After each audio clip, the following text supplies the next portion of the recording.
Hi friends, I'm teacher Luke and welcome to this full Duolingo English test course for 2025.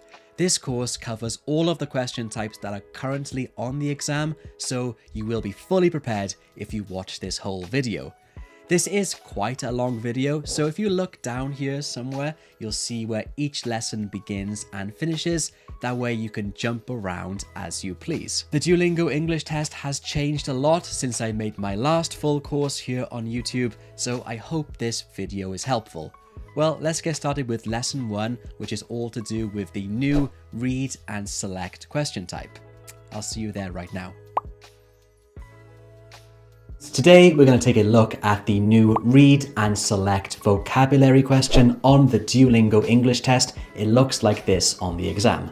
This is the new format of the read and select question that was introduced in 2024. And your job is simply to decide whether the word you are shown is a real English word or not. Sounds straightforward enough, I know, but it can get a little bit tricky. So in this lesson, I'm going to give you some useful tips and strategies to help you to do well on this question type. And on top of that, I've prepared practice questions for you. Okay, then let's start by taking a look at some of the key points of this new read and select vocabulary question so you understand it fully. So as I mentioned, your job is simple. You have to decide whether a word is a real English word or not. And as you can see here, you make this decision by simply clicking yes or no. But what is a real English word? This is something my students ask me a lot. What is considered a real English word? Well, it's quite simple. A real English word is a word with a meaning attached to it. For example, these words you see on the screen here are real words because they have meaning. Now, the unreal or fake English words are fake because they do not have any meaning attached to them. So like these words you can see on the screen here, even though they look like real English words because they do follow the correct English spelling patterns, they are not real because they have no meaning attached to them. Another question I get asked a lot is about the grading. For this question type, there is partial grading and negative marking. To explain that simply, if you make a couple mistakes, you will not be scored 0 for this question type. Rather, there is partial grading, which means, of course, there is some sort of negative marking taking place. If you get an answer wrong, your score will drop a little bit. But you don't have to worry. If you make 1 or 2 mistakes, you will not be scored 0 for this question type. For frequency, you will get one set of between 15 and 18 words. And for each word, you only have 5 seconds to decide whether it's a real word or not. And the subscores this question type contributes to are your literacy and comprehension subscores. Okay, now you understand this question type well, let's jump into some tips and strategies to help you to do well when you're taking your exam and for your preparation. My first tip is for you to only select yes to the words you are confident are real English words. And you should avoid selecting yes on words you do not know. Basically, it's almost impossible to guess whether a word is real or not. If you know it is because you know the meaning, select yes. Otherwise, I think it's best for you to assume that it's not a real word. For example, this word here looks just like a real English word, but like I said, it has no meaning attached to it, so it's not a real word. Don't select yes for all of the words. Of course, this might seem obvious to you, but some of my students ask me this question. Can you just select yes on all of the words? And of course, the answer is no, you can't do that. Because even though you will choose all the real ones, you'll also choose all of the fake ones, which will lower your score. Now, since you only have 5 seconds per word, you don't have time to think. So instead, you should act instinctively. And the next word appears as soon as you've answered, as you can see here. Or if you do not answer and let the time limit run out, you will also automatically go to the next word. Of course, if you don't answer yes or no, then your answer will be scored as incorrect. This one is very important. Don't get stressed. You will not be scored 0 if you make 1 or 2 mistakes. I've actually met a lot of students that get really stressed out if they make 1 mistake or are not sure if they've answered correctly or not. And if you get stressed out, you'll not be able to perform at your highest level. So if you make 1 or 2 mistakes, try to stay calm and stay positive. Don't get too stressed out about it. For preparation, you should be focusing on building your English vocabulary. That's the only way to prepare for this question type. There are lots of ways you can build your English vocabulary. You can read books, watch TV shows, use the Duolingo app, or you can also look at word lists like the one you can see here from the Oxford Learner's Dictionary. I'll put a link to this below in the video description. Word lists like these are helpful because the vocabulary is usually put into levels. The ones you can see right here are considered a B2 level. So what you could do is go through these words on this word list and just check off how many you know. Then you can compare it to the Duolingo scoring criteria. So the Duolingo test equivalent to a B2 English level is somewhere between 100 and 125. And of course, you should be practicing every day. By practicing every day, you'll get used to the test format and thinking quickly in English, which is something you have to do for this question type. And you can practice by using this YouTube video right now because I have prepared practice questions for you. And I have organized these words into sets of between 15 and 18, just like you will have on the Duolingo English test. Okay, that's enough talking from me. Let's get to this practice. I hope this is helpful and I'll see you at the end of the video.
So you just finished set number 1. Was it easy or was it difficult? Please let me know below in the comments. And I want to let you know that if you would like to practice this question type in a more interactive way, then head over to my website, detready.com. You can practice thousands of questions on this practice platform, and of course you can check your answers immediately.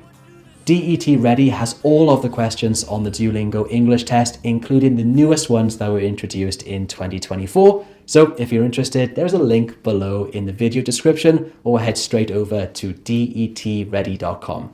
Okay, here is set number 2.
So you guys just completed lesson 1 on this course. That was the read and select question type. How was that? Was that easy or difficult?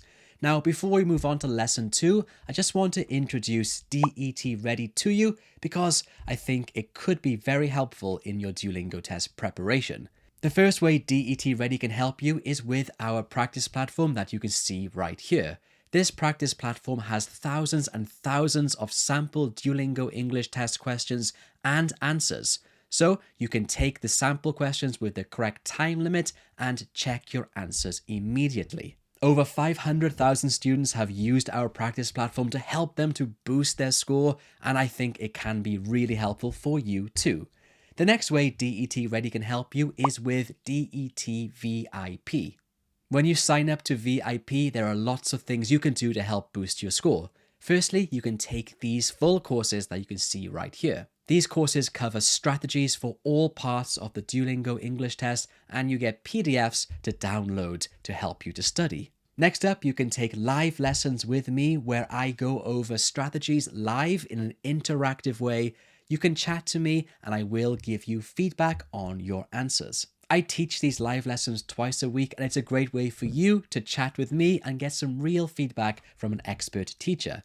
You can also chat with other DET test takers to help you to improve your score and boost your confidence.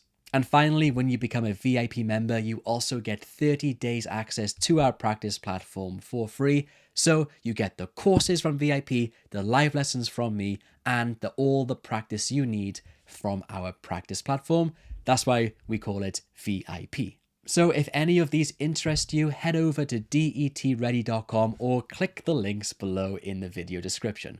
Okay, that's enough from me. Now let's jump on to lesson number 2, which is all about fill in the blanks, which was another new question added in 2024. Hi friends, I'm teacher Luke, and in this video we're going to take a look at one of the new questions on the Duolingo English test. It's called Fill in the Blanks, and it looks like this on the exam. And in this video we're going to cover everything you need to know about this new Fill in the Blanks question. First, we'll look at some of the key points to help you to understand it better. Then I've got some tips and strategies for you, and after that I've prepared 100 practice questions for you to practice with. That's right, I said 100 practice questions, which, as you can imagine, took me a long time to make. So if you think that's helpful, do me a huge favor and hit that like button on this video. Doing that really does help me a lot. So let's just jump right into these key points to help you to understand this question type better.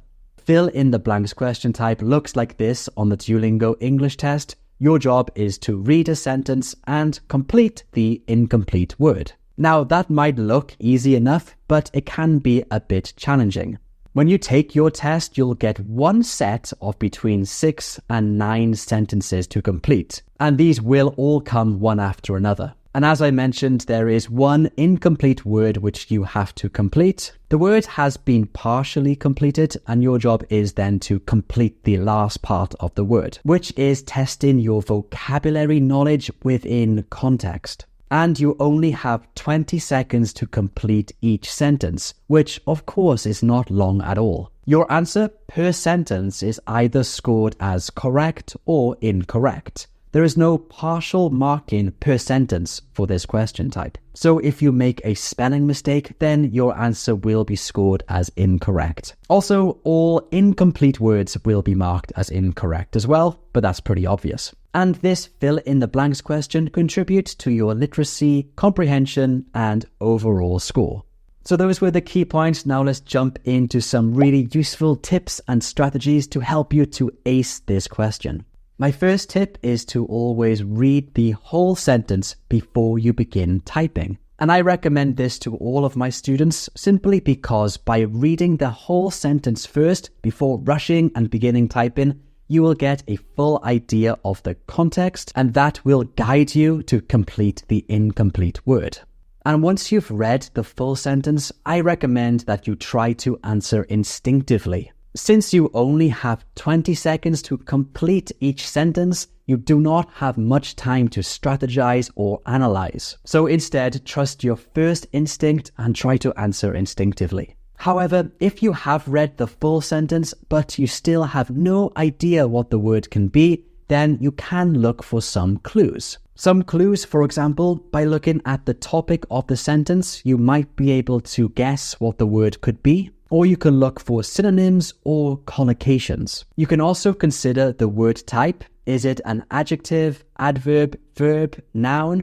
And if it is a verb, you can consider the tense. All of these context clues can help you to complete the gap if you are not able to answer instinctively. However, as you know already, you only have 20 seconds to complete each sentence, which is really not much time to strategize and analyze. My guess is that Duolingo want to test your instinctive knowledge of English for this question type. That's why they don't give you much time. Now let's take a look at some preparation strategies. Now, since this question type is designed to test your English vocabulary knowledge in context, one thing you should be doing every single day is learning new words and building your English vocabulary. There are lots of ways to improve your English vocabulary, and everyone has their own unique learning style, but some common ways are reading books in English, watching TV shows in English, using the Duolingo language learning app, and something I always do when learning Korean, which is my second language, is make flashcards and test myself daily. Those are some of the ways you can continuously improve and build your English vocabulary. Now, the next thing you can do to prepare for this question type is to practice it every single day with the correct time limit. By practicing this every single day, you'll get used to thinking quickly and also answering within that 20-second time limit, which can be quite challenging. Now, there are two ways for you to practice. You can either go to the official Duolingo test website and take a practice test there. That's a really good resource. Or you can use my practice platform on DET Ready, where you can get hundreds of practice questions for this question type with the correct time limit. And of course, you can check your answers at the end. That's a great resource. There is a link somewhere down here for you to click on to go to that practice platform. Alternatively, you can continue watching this video because we're now about to start our 100 practice questions. I have organized these practice questions into sets of between 6 and 9 sentences, just like on the real exam. And if you look down here at the timestamp somewhere down here, you can find out where each set begins and finishes. That way you can jump around and go and come back whenever you want to. So I hope this is really useful practice for you. If you think it is, hit that like button. Like I said, that really does help me a lot. Okay then, well, let's get started with practice set number 1.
Okay, guys, you just completed practice set number 2. How's it going so far? I just want to remind you that if you would like to practice this question type in a more interactive way, then my practice platform on DET Ready is the place to go to. You can practice hundreds and hundreds of these fill-in-the-blanks questions and, of course, check your answers. All of that is at detready.com. Okay, enough from me. Here is practice set number 3.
Well done, guys. You just completed 100 fill in the blanks practice questions for the Duolingo English test. Was it easy or was it difficult? Let me know below in the comments.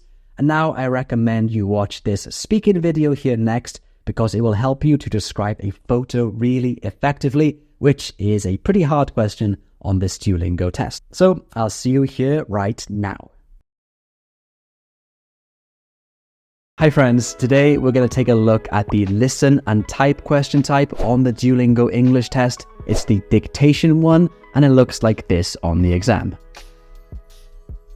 And when you take the Duolingo English test, you'll get this question type around 4 or 6 times. You only have 1 minute to complete it, which is not long at all, and it contributes to your conversation and comprehension subscores. I know a lot of students, they really struggle to get a good score in conversation because conversation includes both speaking and listening, and usually test takers find the speaking part to be more difficult. So if that sounds like you, then I would really recommend focusing strongly on this question type, as it probably is an easier way to boost your conversation score. And of course, watching this video is going to help you a lot. First, we're going to go over some useful tricks and tips to help you to understand and do well on this question type. And after that, I've prepared 10 practice questions for you. The practice questions will start off easy and then get more difficult. So make sure you do all of them to see if you can do the most difficult ones, numbers 9 and 10. Okay, we will jump into the tricks and tips in just one moment, but I want to say, if you're new here, hi, I'm Teacher Luke from DETready.com. If you need some tools or resources to help you prepare for your Duolingo English test, then this is the website to go to. We have a practice platform that you can see here and a full production course to make sure you get the best score you can on the production score as well as your overall score. All of this can be found at DETready.com. Okay, back to this video. Let's jump into some tricks and tips to help you to ace this listen and type question type.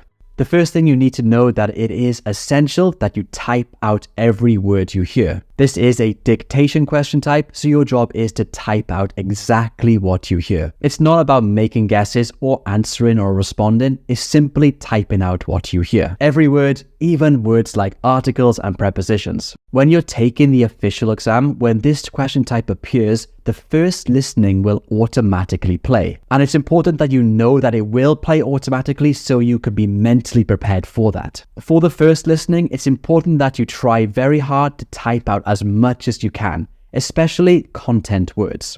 Content words are nouns and verbs. They are the important words in the sentence. So even if you don't hear everything first time, try to type out as much as you can, especially those content words. You can listen to the audio up to 3 times. So for the second and third listening, to replay it, you just click on the button like you can see here. I recommend you do this even if you think you've got it correct, just in case you've missed a couple words.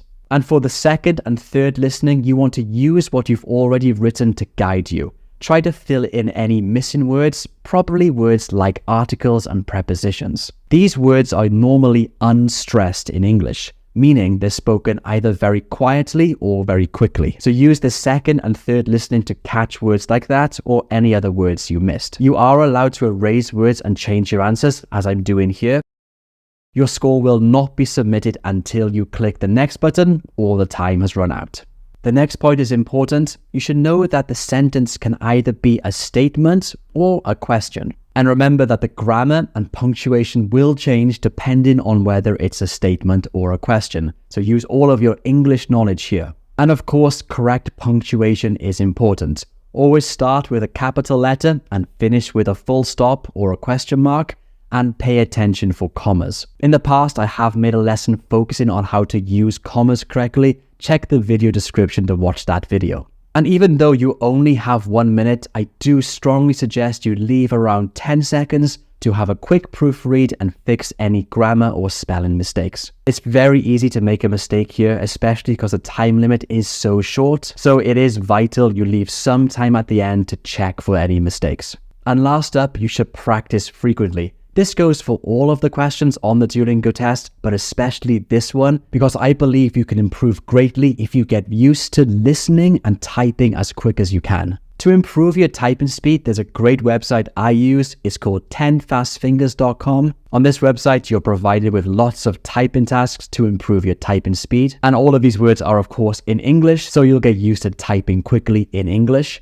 And another way to practice is to use our practice platform, because we have thousands of practice questions for you to practice with, all under the same time limits as the real Duolingo test. And of course, you are able to check your answers immediately. You can access this practice platform at detready.com or just click the link below in the video description. So those were some quick tips and tricks. Now let's jump into some practice.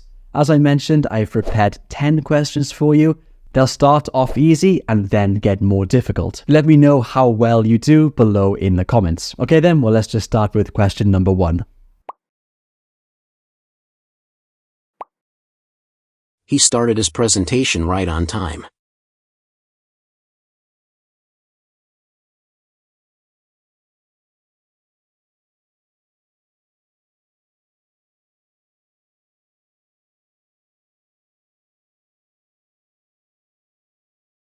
He started his presentation right on time.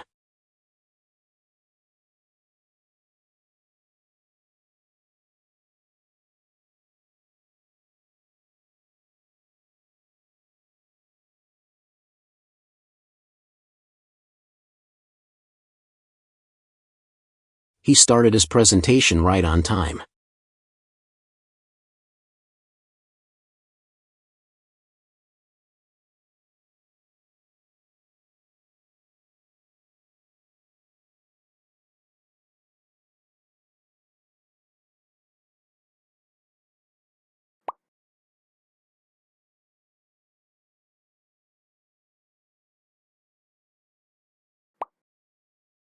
Scientists are getting close to answering this question.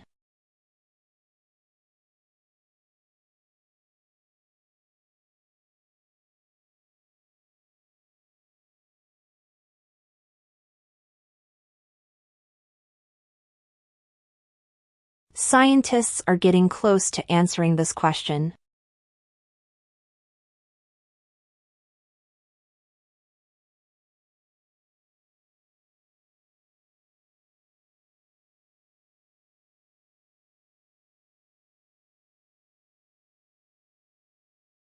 Scientists are getting close to answering this question.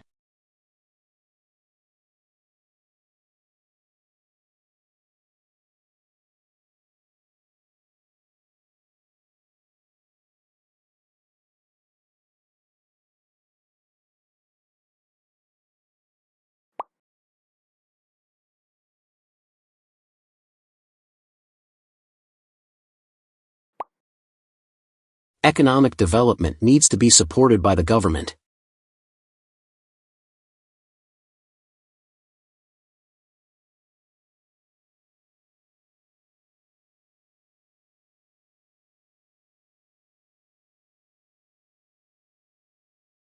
Economic development needs to be supported by the government.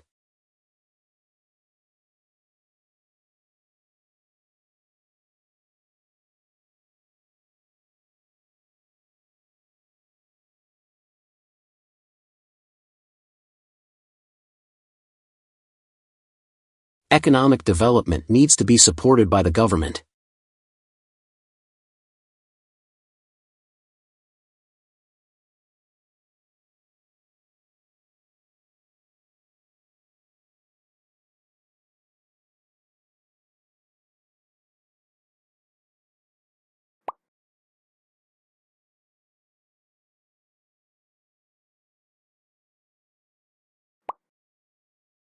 Surprisingly, the elderly tend to be happier than younger people.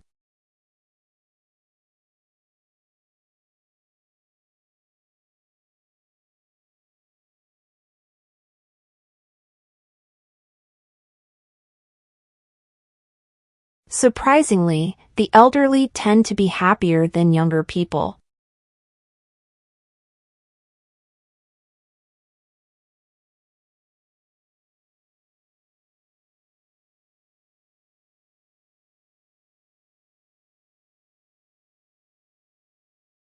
Surprisingly, the elderly tend to be happier than younger people.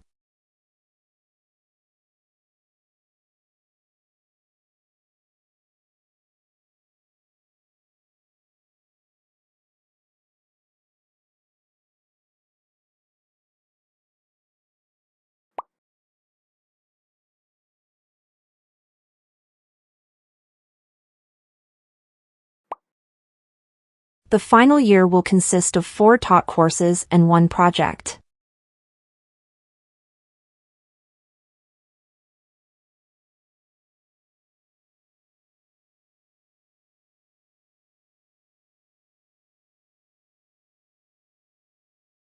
The final year will consist of 4 taught courses and 1 project.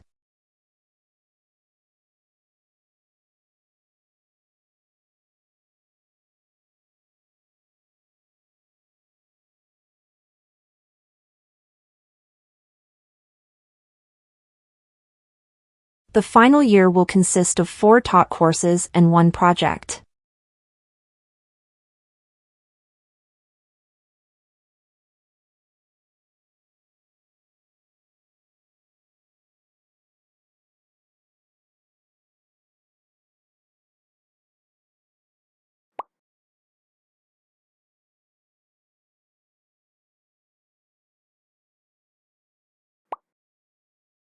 Some people are motivated by competition while others prefer to collaborate.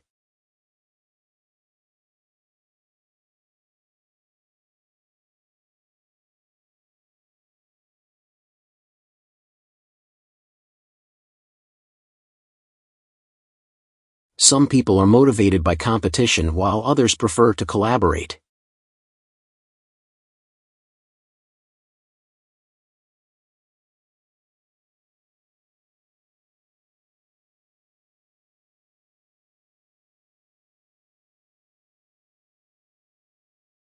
Some people are motivated by competition while others prefer to collaborate.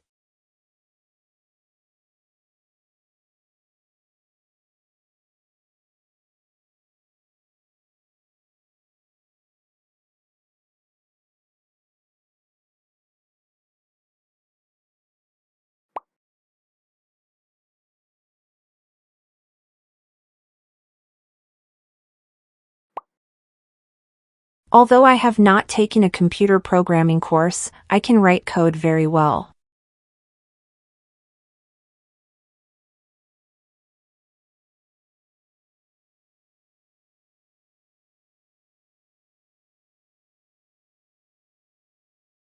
Although I have not taken a computer programming course, I can write code very well.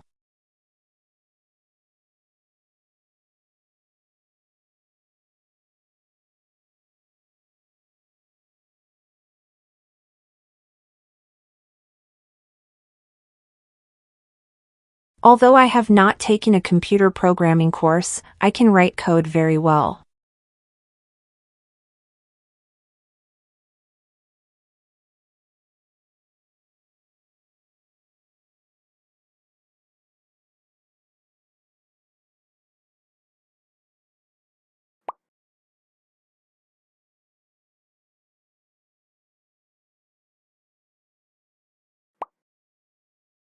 The more time parents can spend with their children, the fewer problems they may face in adulthood.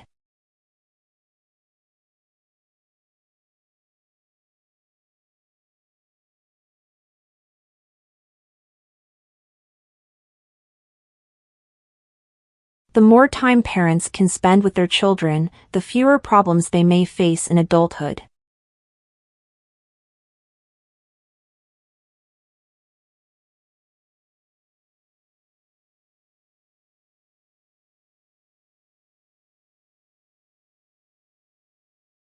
The more time parents can spend with their children, the fewer problems they may face in adulthood.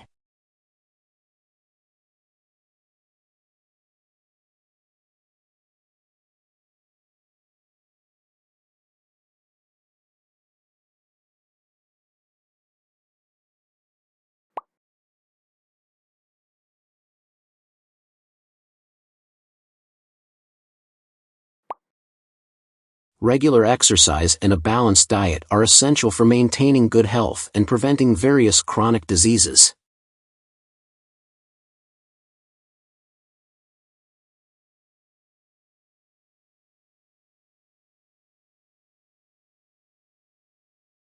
Regular exercise and a balanced diet are essential for maintaining good health and preventing various chronic diseases.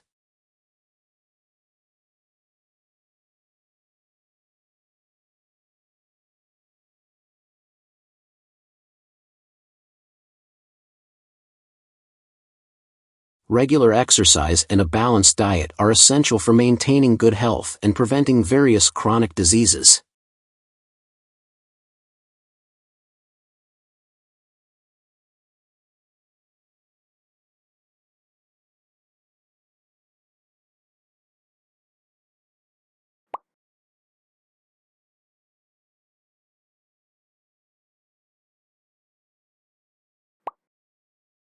Implementing new technology in education improves learning but requires significant investment and teacher training.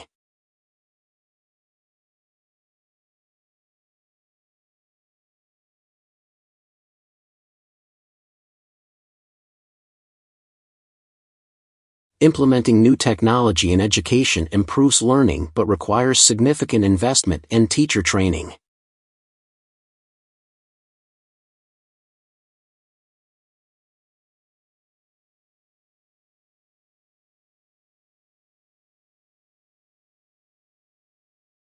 Implementing new technology in education improves learning but requires significant investment and teacher training.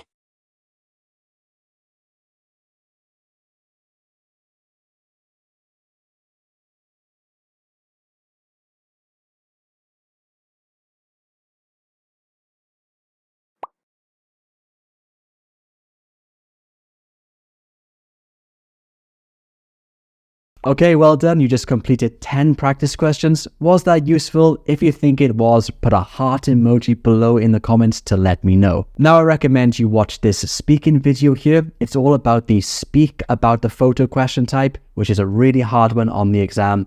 In this video, I give you lots of tips and strategies and sample answers, all of which will help you to do well on that question type. So I recommend this video and I'll see you here right now.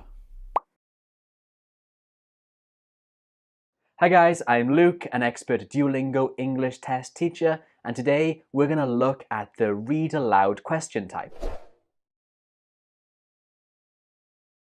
This question type assesses your literacy and conversation skills. So if these are areas you're struggling with, this video will be really helpful for you. I'm going to go over some of the key points, give you some useful tips, and at the end show you some examples. So let's get right to it. Okay, so let's get started with the key points of the read aloud task. This is what this question type looks like when you take the test. And as you can see from this example, the sentence isn't very long. And when you take this test, you will have it around 7 times in the whole test. I've taken the Duolingo test 2 times, and the first time I had it 6 times, and the second time I had it 7 times. So just know you will probably have to do this around 7 times. And you only have 20 seconds to complete this task. That's actually quite short. So this is a sample video from the practice test on the Duolingo English Test website, and this shows you how the test is formatted. As soon as the question appears, the clock will start ticking. Like I mentioned, you have 20 seconds.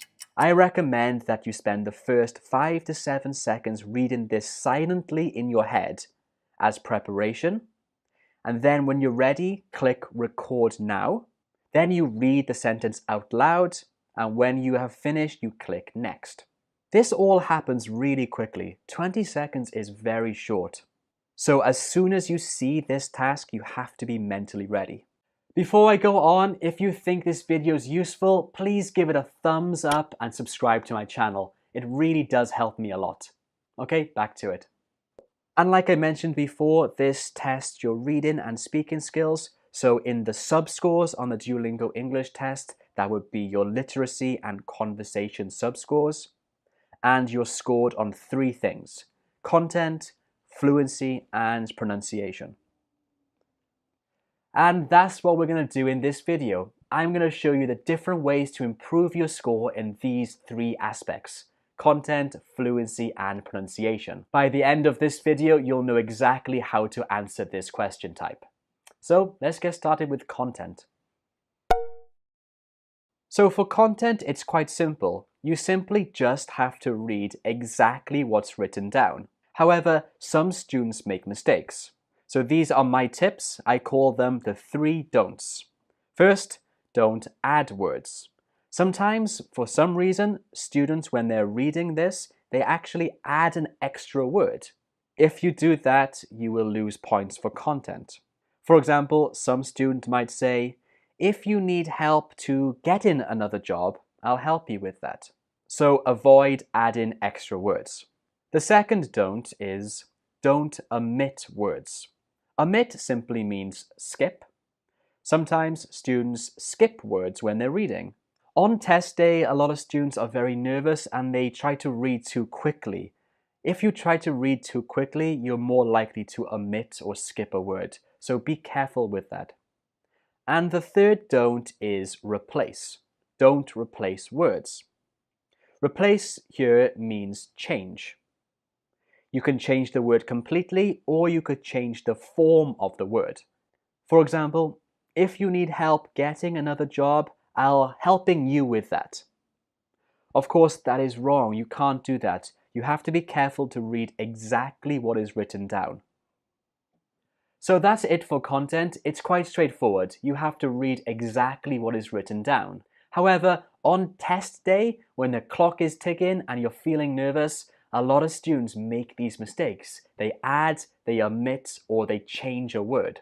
So you have to be careful not to do that because you will lose points. To overcome this, I recommend that you practice this task a lot. You can find your own sentences, give yourself a time limit, and read it out loud. This will get you used to the time pressure on this question type. Okay, that's content done. Now let's take a look at fluency. Fluency is the most complicated part of this task, so pay attention here.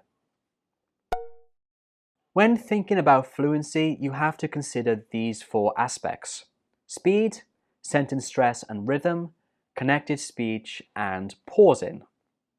These 4 aspects all contribute to your fluency and are all equally important.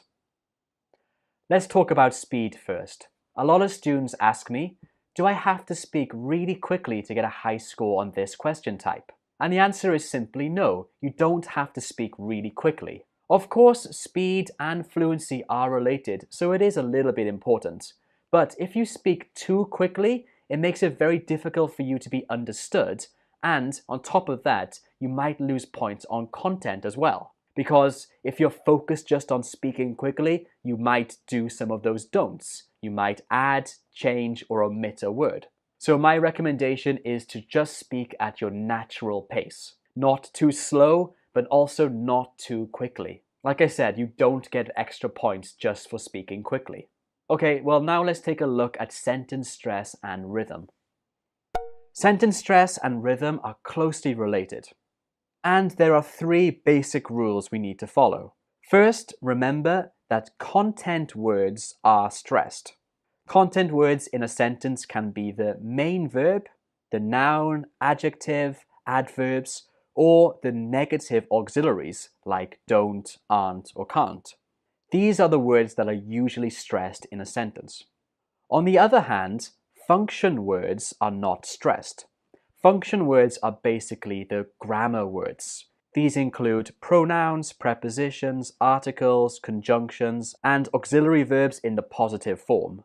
So these grammar words are not stressed, only stress the content words. In terms of rhythm, the time between the stressed words is about the same, and this creates the rhythm in our sentences. English is what we call a stress times language. That means that we place a lot of stress in our sentences on key words, and this drives rhythm in our sentences. Some other languages are syllable timed. That means that they don't put extra stress on particular words. Each syllable gets the same amount of stress. But English is a stress-timed language, so you have to remember to put stress on the content words. And the function words or the grammar words are typically unstressed. So let's take a look at an example. Here's an example. Where do you think the stress is in this question? Do you know if he's busy this morning? So this question had three stressed words: know, busy, and morning. As you can see, these are the content words in this question, so the content words get the stress. One more time. Do you know if he's busy this morning? So far, under fluency, we've looked at speed, sentence stress, and rhythm. I hope you see how important these are. Now let's take a look at another point, which is connected speech. Connected speech is a massive topic, and it would take a really long video to cover each element of connected speech. So in this video, I'm just going to cover three really important aspects. I'll make a longer video on connected speech in the future, but for now, let's take a look at these aspects.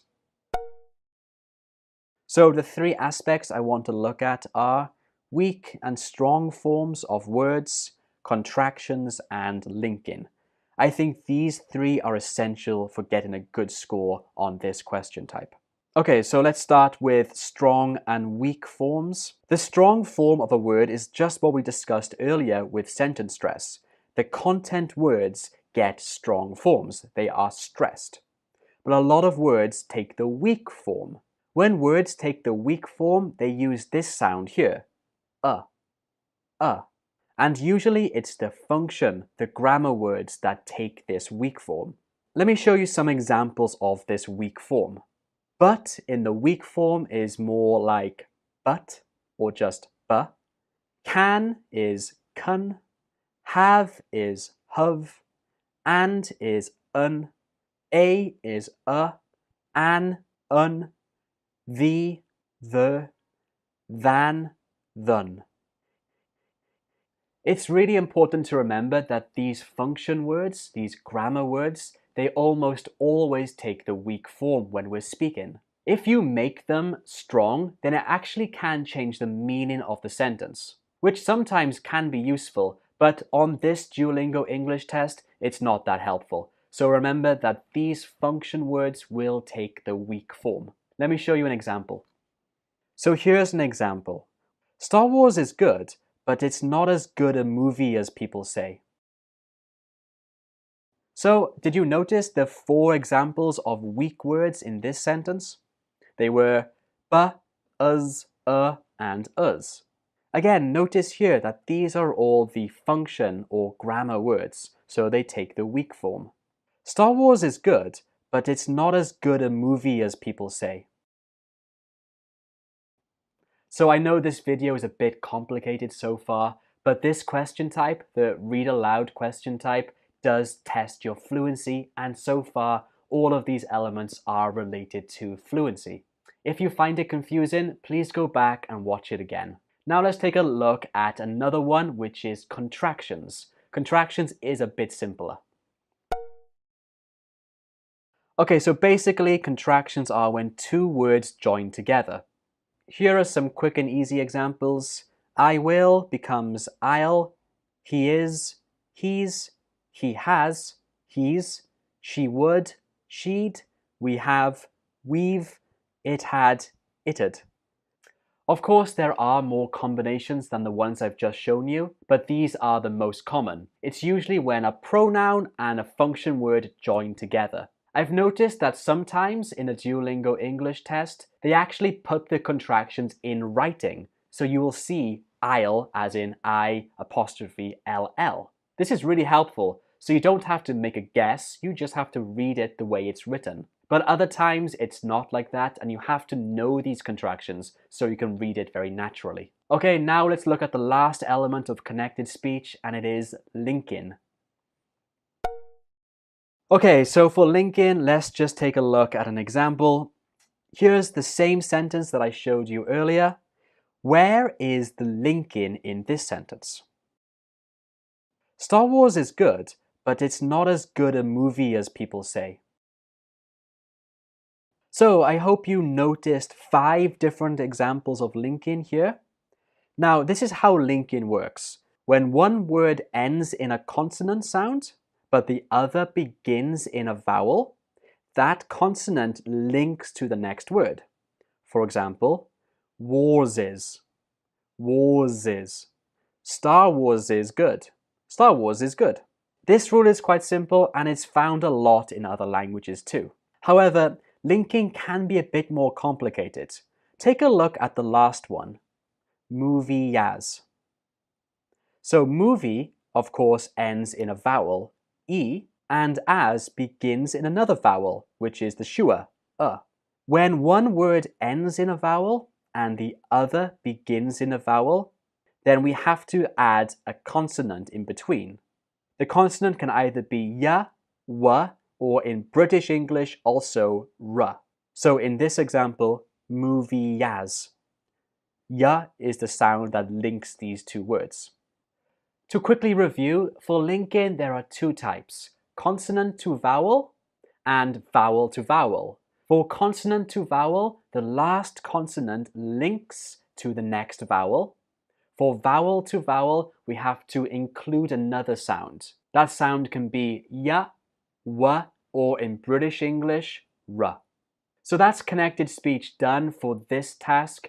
There is a lot more to connected speech, and like I said, I will make a video on that in the future. But for now, definitely try to learn these three things. So now let's take a look at the last element of fluency, and that is pausing. In my experience, a lot of students overthink pausing, especially for this task on the Duolingo English test, because it is a reading task. When you're reading a sentence out loud, you need to pay attention to the punctuation marks. This will show you when to pause. Most typically, the punctuation mark you're looking for is the comma. When you see a comma, it is an indication for you to pause. Listen to me say this sentence.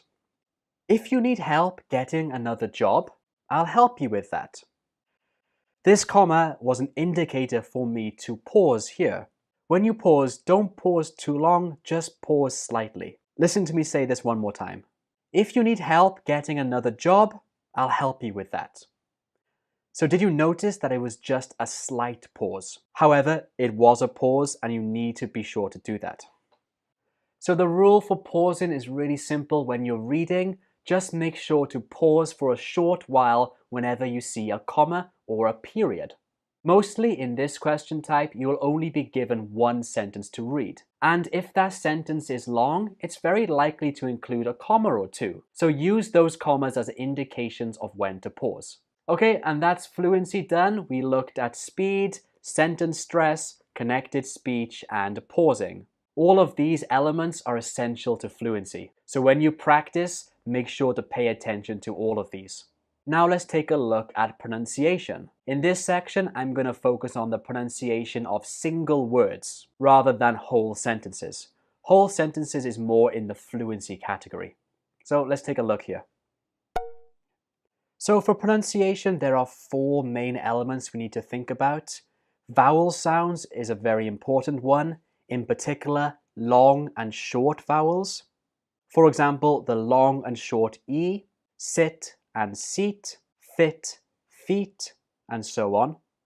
All consonant sounds are very important. In addition to consonant sounds, you should think about consonant clusters. This is when some consonants are joined together. For example, stra, strike, dra, drink, spla, splash. This can be really tricky to pronounce for a lot of students, so definitely practice the consonant clusters. And the last one is word stress. Make sure that when you learn new words in English, you learn where the stress is in the particular word. There are so many rules for word stress, too much for this video, but in the future I will make a video on word stress for you. Okay, so those were the three elements you're going to be scored on: content, fluency, and pronunciation. Now let's take a look at some examples. I'm going to show you a couple examples, give you 20 seconds to read it out loud. Then I will read it. I want you to listen and repeat after me, and then we'll study the examples together. Sound good? Well, let's get started.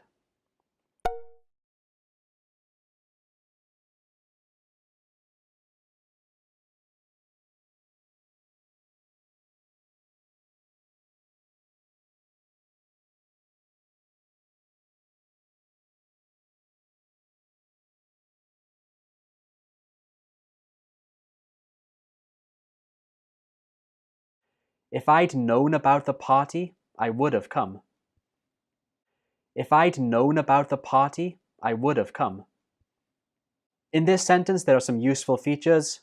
I had gets contracted to become I'd. Known is stressed, and the last sound in known is n that links to about. Known about, known about. The takes the weak form to become the. Party is stressed.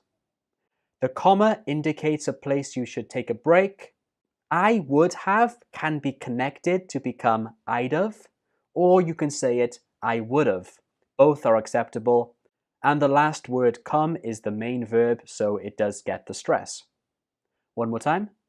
If I'd known about the party, I would have come.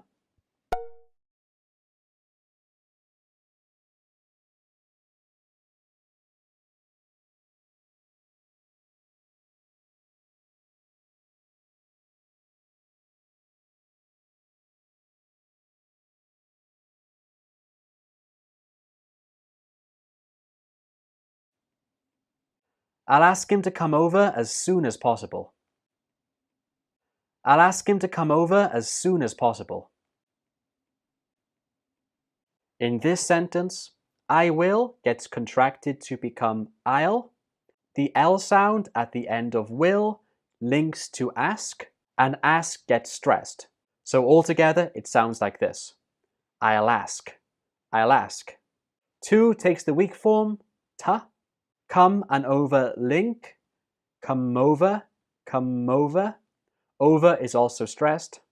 As takes the weak form, us. Soon is stressed, and as is pronounced us. The last sound in soon is the N, and that links to us to become soon as. Soon as. And the last word possible is stressed. One more time all together. I'll ask him to come over as soon as possible. And that's it for this video. I hope this was helpful. If you thought so, please give it a thumbs up. And if you have any questions, you can write your question below in the comments or join my Facebook group and then you can chat with me there. Okay, that's it. Thank you very much. Take care. For this question type, your job is to read a passage and fill in the blanks.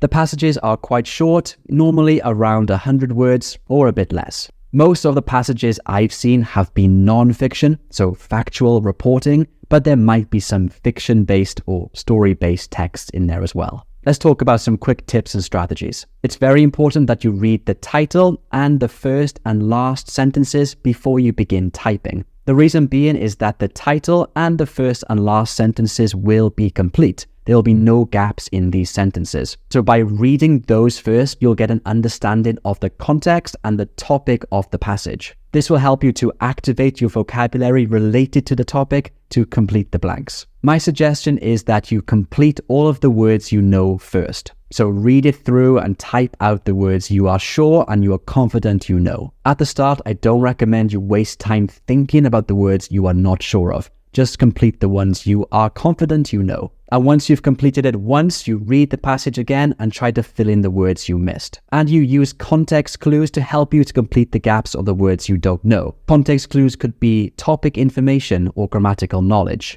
Some of the words in these passages will be content words, and others will just be grammar words like who, which, that. So use both the topic information and your grammatical knowledge to complete the gaps.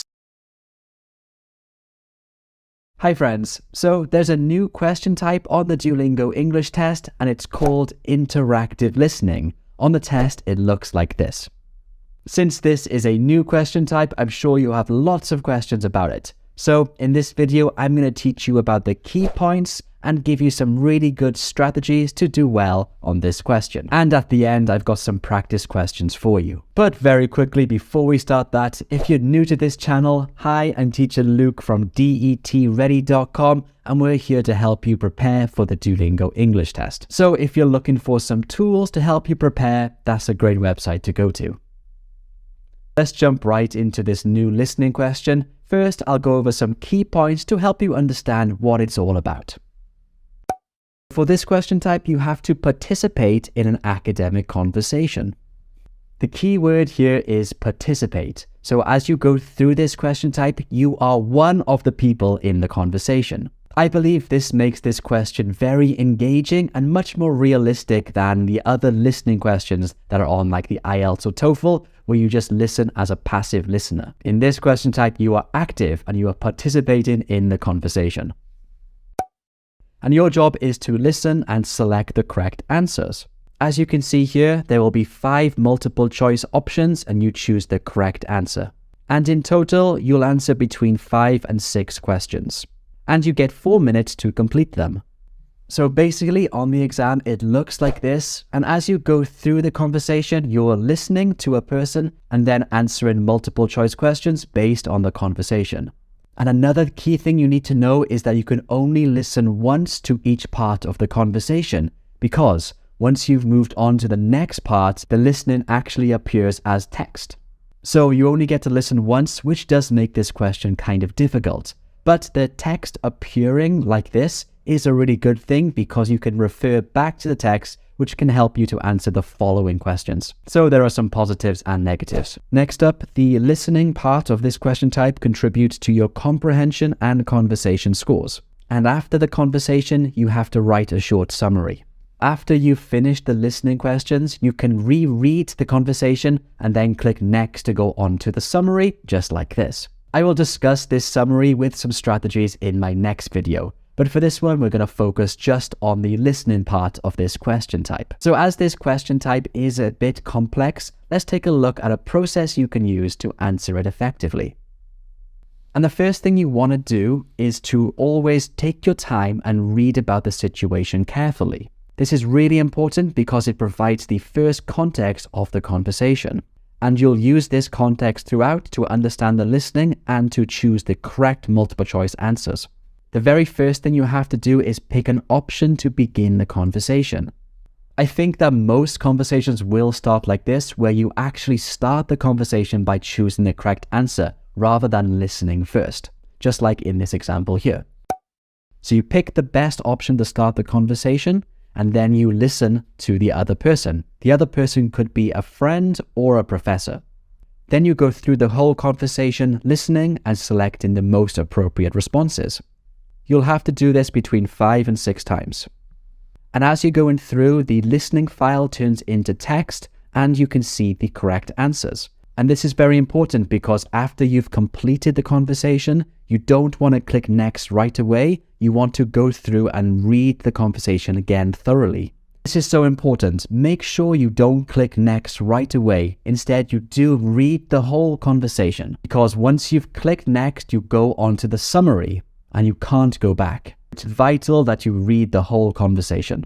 That's a basic process of this question type from start to finish. You do have 4 minutes to complete it, so take your time and use the whole 4 minutes. Even if you finish the listening questions early, go through and take your time and read the conversation. Okay, so that's the process. Now let's take a look at some strategies you can use to make sure you answer all of the questions correctly. I already mentioned this, but I will say it again. Make sure you read the situation carefully and understand the context. By understanding the context clearly, you'll be able to eliminate the wrong options as you go through the conversation. It'll make your life a lot easier. A good way to understand context is to identify keywords in the scenario. For example, let's look at this one here. You're a student in a journalism class.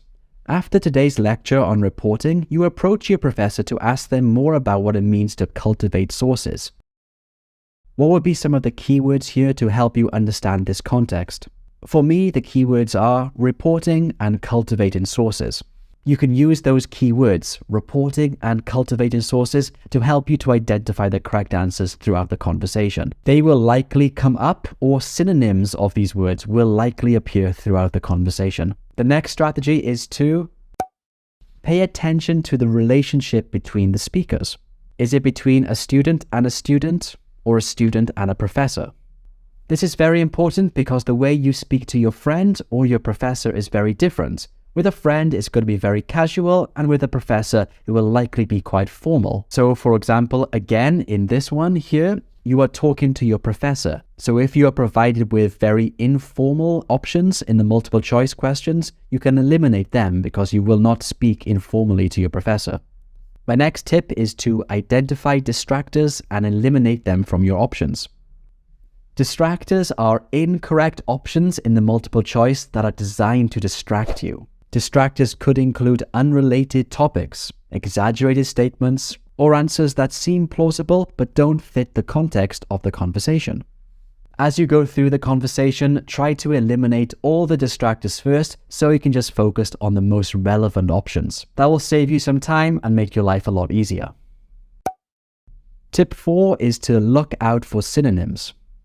When it comes to listening questions on any test, the Duolingo, IELTS or TOEFL, synonyms always play a very important role. It's not often that you'll hear the exact words repeated throughout the conversation. Instead, you'll listen to synonyms and they'll help you to choose the correct answer. A really good example of this is actually in the very first question of the example conversation we've been looking at here. So the scenario says, you're a student in a journalism class. And the very first option here, we have, "Hi Professor, I had a question about something you mentioned in today's lecture." Of course, class and lecture are synonymous. So Duolingo here did not use a repeated word. Instead, they used a synonym to test your understanding. This is very common in all types of listening tests, IELTS, TOEFL, and the DET. That was quite an easy example, but there is actually a more difficult example in this conversation. Let me show you. In the next example, we had the synonyms developing relationships and networking. That's a much more difficult example to notice, but it does show you how synonyms will be used throughout the listening questions. So you have to pay attention and watch out for synonyms. My next tip is to read the previous responses in the conversation. As I mentioned, the text does appear as the conversation is going through. So if you are stuck, I highly recommend that you read the previous responses because there might be some clues in the previous responses. So if you're not sure, make sure you go back into the conversation and read all the text, looking for some clues. And my last tip is quite an obvious one, but it is to make sure you answer all the questions and guess if you need to. Even if you're not sure, please take a guess because you could get lucky and choose the right answer. Even if you're wrong, the answers do appear so you can read them and get ready for your summary. Okay, so those were some strategies for you. Now let's do a practice question. I've prepared one practice question for you with the correct time limit, so give it a go and let me know if you found it easy or difficult below in the comments. I will also ask you to write a summary here, but I haven't taught you about that because I will teach you in my next video. And if you want to practice in a more interactive way, head over to detready.com because we've got over 300 questions ready for you to practice. You can go through them just like on the real exam, and you can check your answers immediately. We have 300 interactive listening questions and we're adding more each week, so that's at detready.com. But anyway, let's do a practice question now. Let me know if you found it easy or difficult below in the comments.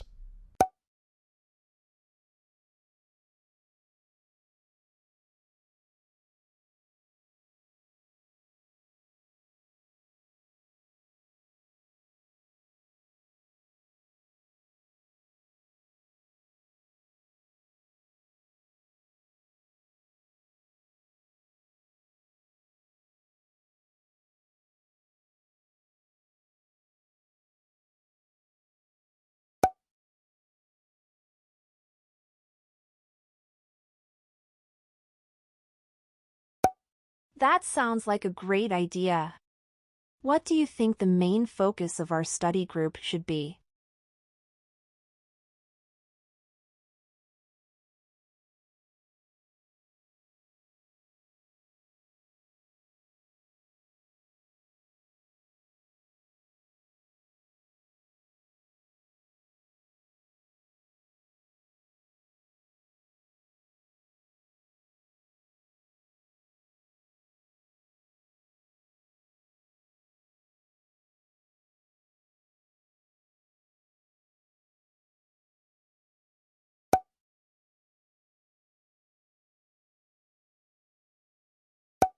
Those are excellent aspects to focus on.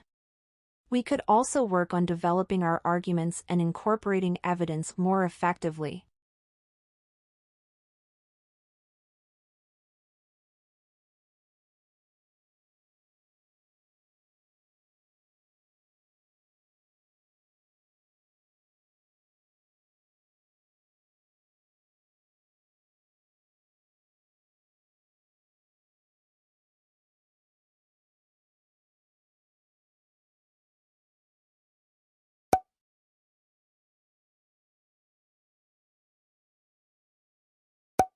We could start each meeting by discussing specific writing challenges we're facing, then work together on exercises and share feedback on each other's writing.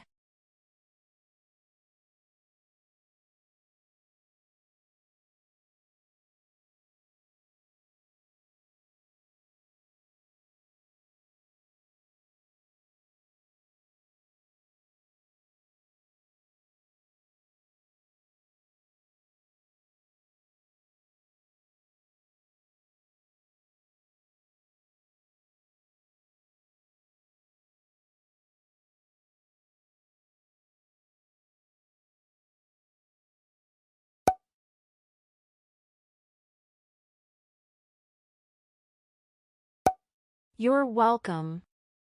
I'm looking forward to our study group meetings. Don't hesitate to reach out if you need any help with planning or preparation.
So how was that? Was that easy or difficult? Write below in the comments. And also, if you're watching this part of the video, put a heart emoji to let me know you've watched it all the way to the end. And now I recommend you watch this speaking video next because it will help you to describe a photo really, really well, which is hard. So I'll see you in this video and thanks for watching. Bye. Hi friends, Teacher Luke here. So there is actually a new writing question on the Duolingo English test. It's called Summarize the Conversation and it comes right after the interactive listening. It looks like this on the test. First, you do the listening part where you participate in an academic conversation. You then do the summary, where you summarize in writing everything you listened to and did in the academic conversation. And that's what this video is about. Here, I'm going to teach you all about the key points and give you lots of strategies to do well on the summary part of the interactive listening question. A lot of students have asked me to make this video, so I really hope it's helpful. But very quickly, before we start, if you're new to this channel, hi, I'm teacher Luke from DETready.com. If you're looking for some tools to help you prepare for the Duolingo English test, I recommend visiting our website, especially our practice platform, where you can practice this new interactive listening and summary question, and you can check your answers immediately. And of course, we have lots of practice questions for all of the question types on the Duolingo test. But anyway, back to this video. Let's start off by talking about the key points of this summary question. So as I mentioned, it does appear immediately after the interactive listening. And your job is to write a short summary of the conversation in just 75 seconds. So I'm sure you're thinking, 75 seconds, how can I write a summary in that short amount of time? Well, don't worry, I have some strategies I'll show you later on. After the listening is done, you are able to read the conversation before you begin writing. Now that's really important. So after you've done the interactive listening, like you can see on the screen now, you are able, if you have time left, to go back to the start of the conversation and read it through. And I highly recommend you do that because that will give you lots and lots of ideas for your summary. And of course, it will remind you of what was said during the conversation. But remember, you can't take notes. One of the main rules on the Duolingo English test is that you are not allowed to use a pen and paper, so you can't take any notes. That does make it harder, but Duolingo are very concerned about test security and making sure no one can cheat, so you're not allowed to use any pen or paper during the test. This summary contributes to your literacy and production subscores, and the summary is scored based on the production subscore criteria. A lot of test takers I speak to find it really hard to get a high score in production, so this is another question type you can use to boost your production score. And it will be scored in the same way as the other writing questions using the production score criteria you can see here. The first 2 points are concerned with grammar. The following 2 are all to do with your vocabulary. The next point is all to do how well you answered the question. This is called task relevance. And the last one is concerned with how much you're able to write in a short amount of time, also known as fluency. So that's the scoring criteria. It's the same for all the other writing questions on this exam as well. Now let's think about some different strategies you can use to answer the summary as well as you can. The first one is really important, and that is before you finish the listening part of this question type, you should read the whole conversation and the situation carefully.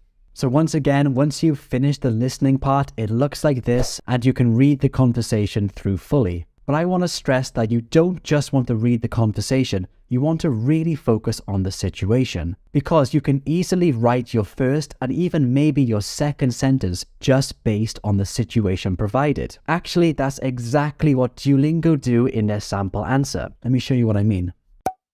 So the situation says, you are a student in a journalism class. After today's lecture on reporting, you approach your professor to ask them more about what it means to cultivate sources. Then if you skip through this all the way to the end where Duolingo provide a sample summary, you can see here that the first 2 sentences are basically paraphrasing the situation.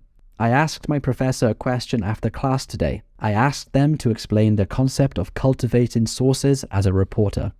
So the first 2 sentences in this example was basically a paraphrase of the situation. To paraphrase, you typically just keep the ideas exactly the same, but you change the sentence structure and maybe the verb choice or nouns in the sentences. And that's why I'm saying it's very important that you read the situation carefully, because this will likely be the first and maybe even the second sentence in your summary. So that's my first tip. My second tip is also very important, which is to study opening phrases before you begin your summary. As you know already, you only have 75 seconds to complete this task. That's obviously not long at all. So by studying opening phrases, you'll know how to begin, and that will save you valuable seconds. So what are some opening phrases? Well, let me show you here. So here are 8 opening phrases you can use. Of course, you need to be careful and select the right one depending on the conversation you listen to, but a lot of these can be used for any situation. Again, let's take a look at the sample answer from Duolingo. The opening phrase Duolingo used was, "I asked my professor a question after class today." So I strongly suggest that you study these opening phrases and that you practice typing them quickly. Like I said, that will save you valuable seconds on the test. On top of that, you'll know exactly how to begin, and a lot of students struggle with actually getting started on these writing questions. So don't let that be you and learn these opening statements. Remember that during the listening part of this question type, you were participating in a conversation, so you were acting as if you were one of the people talking. So when you do the summary, use the word I, and I recommend you use the active voice because that's a lot easier and a lot more natural when you're talking about yourself. Just as in the Duolingo sample, I asked my professor a question after class today. Okay, next up, you want to write paragraphs, not bullet points. Since this is an English exam, this one should be obvious, but just to clarify, you want to write full paragraphs and use full sentences. Don't use bullet points. Try to make your answer as complete as possible. And number 6 is to follow a simple structure. I've come up with a simple structure you can use for most of the conversations. It's not perfect because the conversations in the listening part can vary. But if you study and follow this kind of structure, then you should be able to write more in the limited time you have. Like I said, it's not a perfect, foolproof structure, but it can give you some ideas of what to write and help you to prepare. Step 1 of the structure, you could write, who did you talk to and what about? Remember the opening phrases I showed you. For example, I had a conversation with my professor about the low grade I got in my English writing class. Step 2 is to go into more detail. Think about what were the main ideas or suggestions throughout the conversation. My professor suggested that I use helpful grammar and writing resources on the university's website because these online tools can help me improve my advanced grammar and teach me how to organize my academic essays. So we've got the opening, some more detail, and the last part is all about the outcome. I believe in most of the conversations there will be an outcome.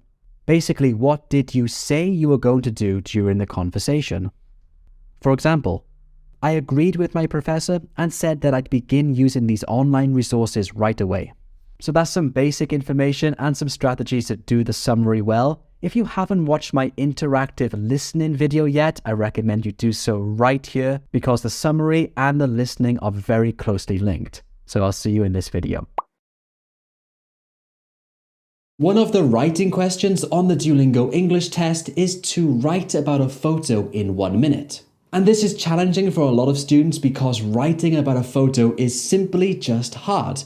And you've got to do it in 1 minute, so extra hard. But there are actually just 4 simple things you need to know to describe a photo effectively. So in this video, I will show you these 4 simple things and I'll give you a bonus tip at the end.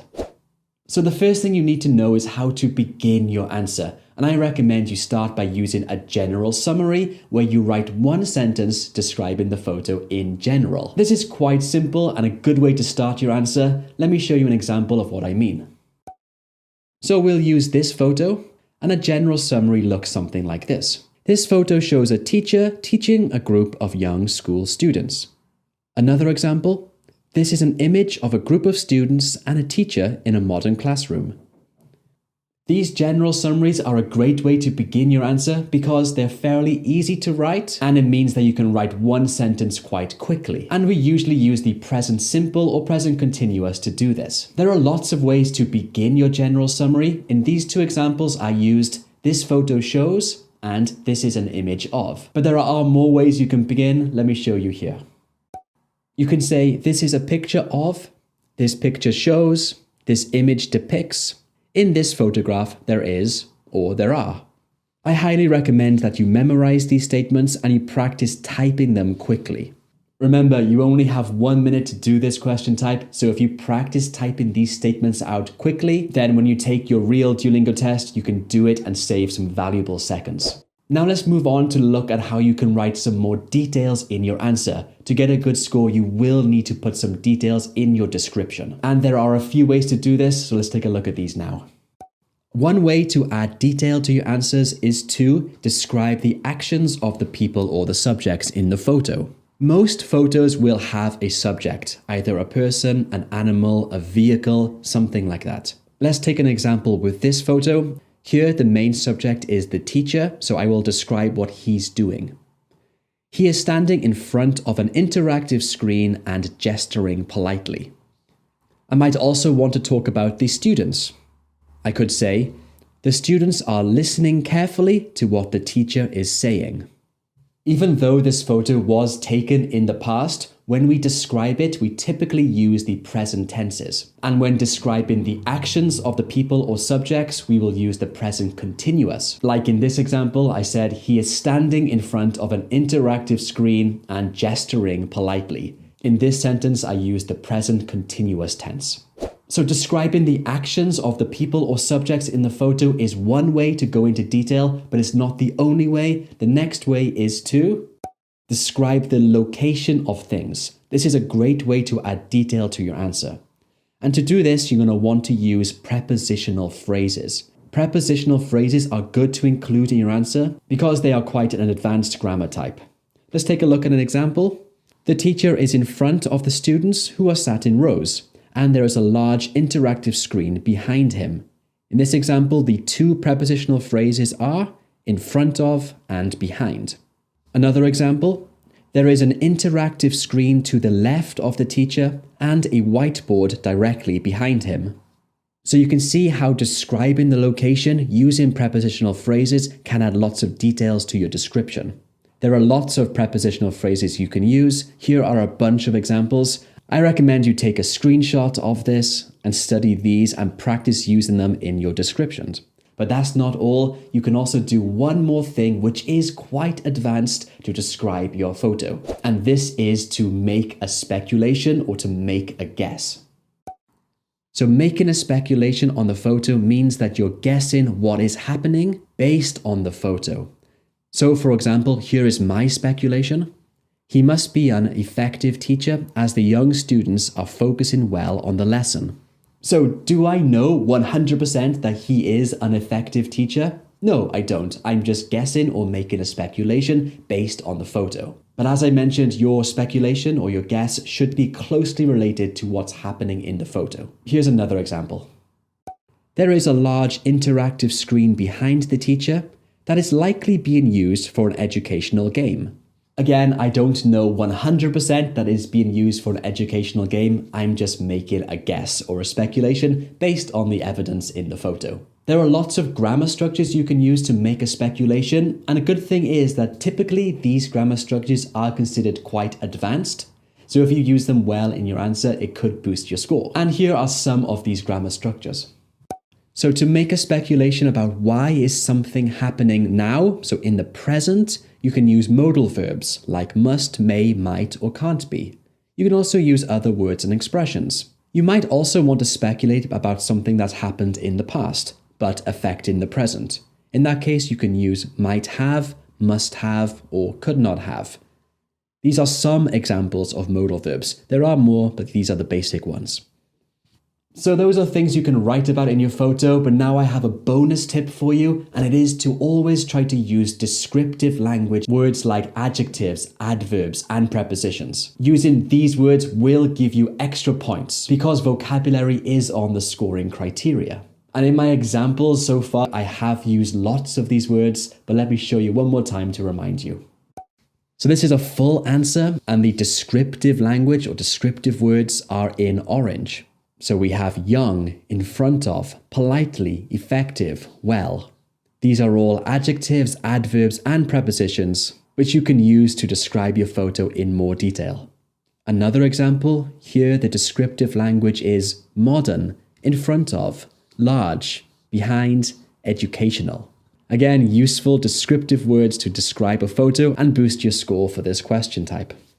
So that's how you describe a photo, but now you need to practice. So I recommend you watch this video here to see lots of photos with sample answers. This will be a great way to practice, so I'll see you in this video. Hi friends, this is part 2 of the Describing the Photo mini-series I'm doing here on YouTube. This is for the Duolingo English test. In my last video, I described lots of strategies you can use to describe a photo effectively and get the highest score you can for this writing question on the Duolingo test. And this video is all about practice. So I have prepared 7 photos for you to practice with within the 1 minute time limit. And after the 1 minute, I will show you a sample answer. I highly recommend you use this video and write your answers below in the comments. Because of the short time limit for this question type, practicing doing it a lot is really helpful. And we will start this practice in 1 second, but very quickly, in case you missed the last video, here is a brief summary of the strategies I taught. So this is how you describe a photo. You should begin with a general summary, basically describing what the photo is about. Then you can describe the actions of the people or subject by using the present continuous tense. You can also describe the location of the items in the photo. For this, you should use prepositional phrases. And lastly, you can also make a speculation. Use modal verbs or other phrases to do this. And to boost your score, you should use lots of descriptive language, adjectives, adverbs, for example. Now, of course, you don't have to do all of this in your answer. Remember, you only have 1 minute, but these are some guidelines for you to follow. Okay then, well, let's start with the practice and I'll see you at the end of the video.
By the way, if you want to learn about how to describe a photo in a lot more detail, then I do have a full writing course covering this question type. You'll learn everything you need to know about how to describe a photo well, and I give you lots and lots of practice questions. Also included in the same course is the writing about a topic in 50 words or more. Again, in this one, I show you how to structure your answer effectively and how to use complex grammar and good vocabulary to get a great score. If this is something you're interested in, there's a link below in the description. Okay, here's photo number 2.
Okay guys, well done. You just practiced 7 photos. If this was helpful, put a heart emoji below in the comments to let me know. And now I recommend you watch this speaking video here, because on the Duolingo test, you also have to speak about the photo. It's almost the same as writing, but it is a bit different because you have longer to do it. So this video here will help you with this speaking question. Okay, I'll see you here.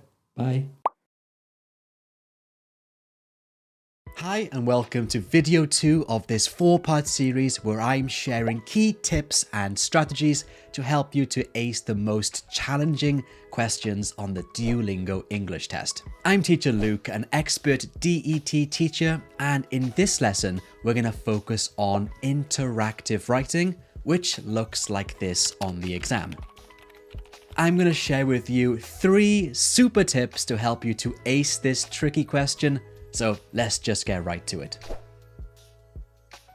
Before we dive into these tips, let's just quickly review what the interactive writing question type involves. This is actually quite a unique question, so how does it work? Interactive writing has 2 parts. First, you'll see a question prompt and you have 5 minutes to write your response. Then, after those 5 minutes, you'll get a follow-up question, and you'll have 3 minutes to respond to that. While you're answering the follow-up question, you can still see your original first response, which you can use to guide you. However, you are not able to go back and change or edit your first response. So, as you can probably tell, when it comes to interactive writing on the Duolingo English test, it can be easy to feel a bit stressed out. But no need to worry, because today's video will help you feel a lot more confident, and I'll show you how to turn your okay answers into great ones with my 3 super tips for improving your writing.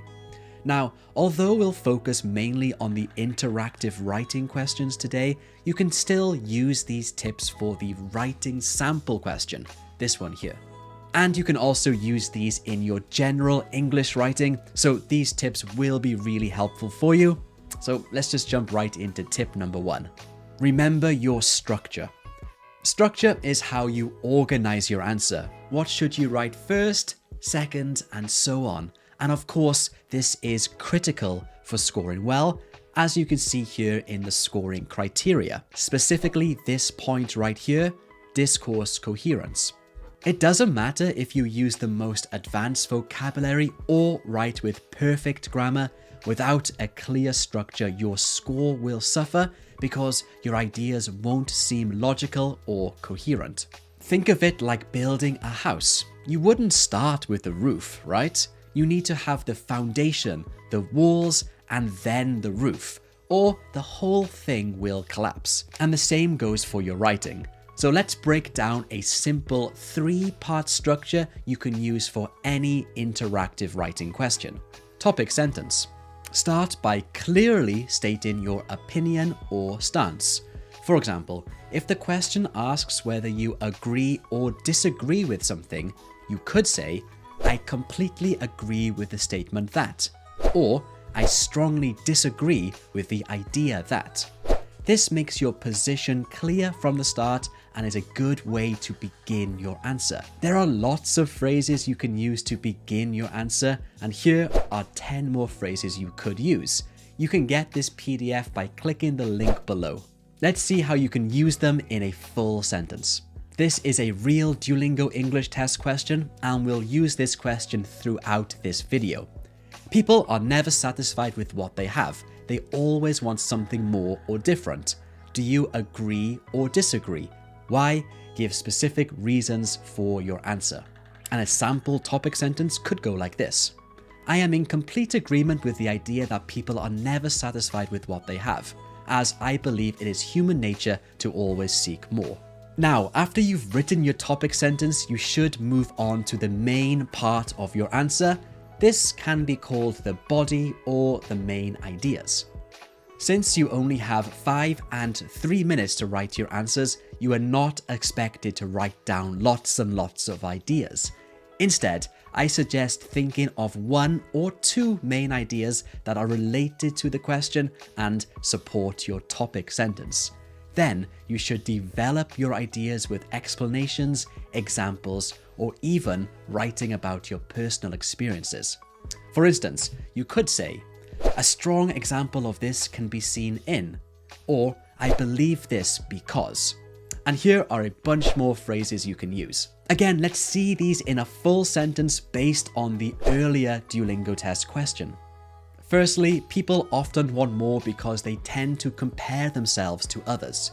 For instance, even if someone has a good job and a nice home, seeing others with higher paying jobs or more expensive possessions can make them feel dissatisfied and want more.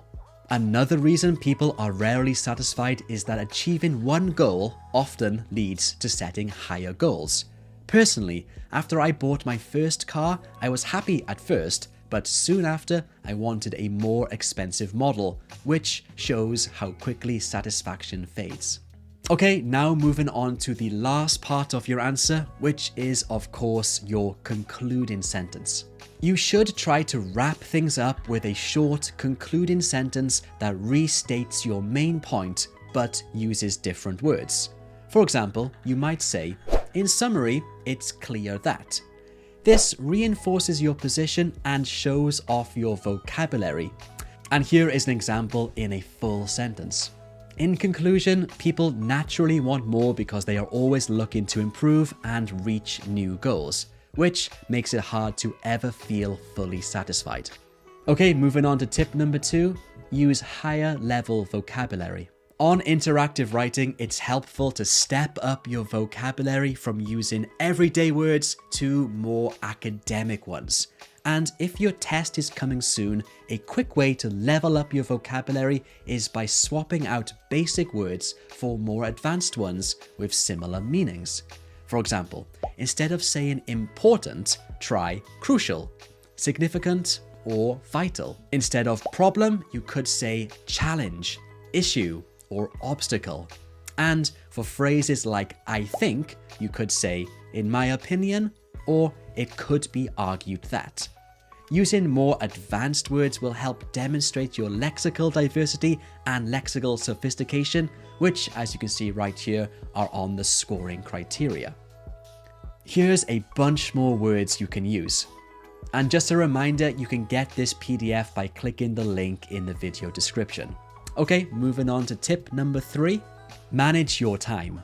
So this one is a very important one for all of the questions on the Duolingo English test, but especially for interactive writing.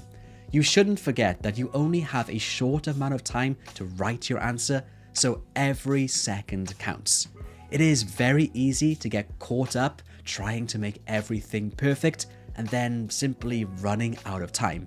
That's bad, so don't let that happen to you. So here are 3 steps to help you stay on track. Step 1, during the preparation. You'll have time to read the question before you begin writing, so quickly come up with 1 or 2 main ideas and mentally organize them using the structure we discussed.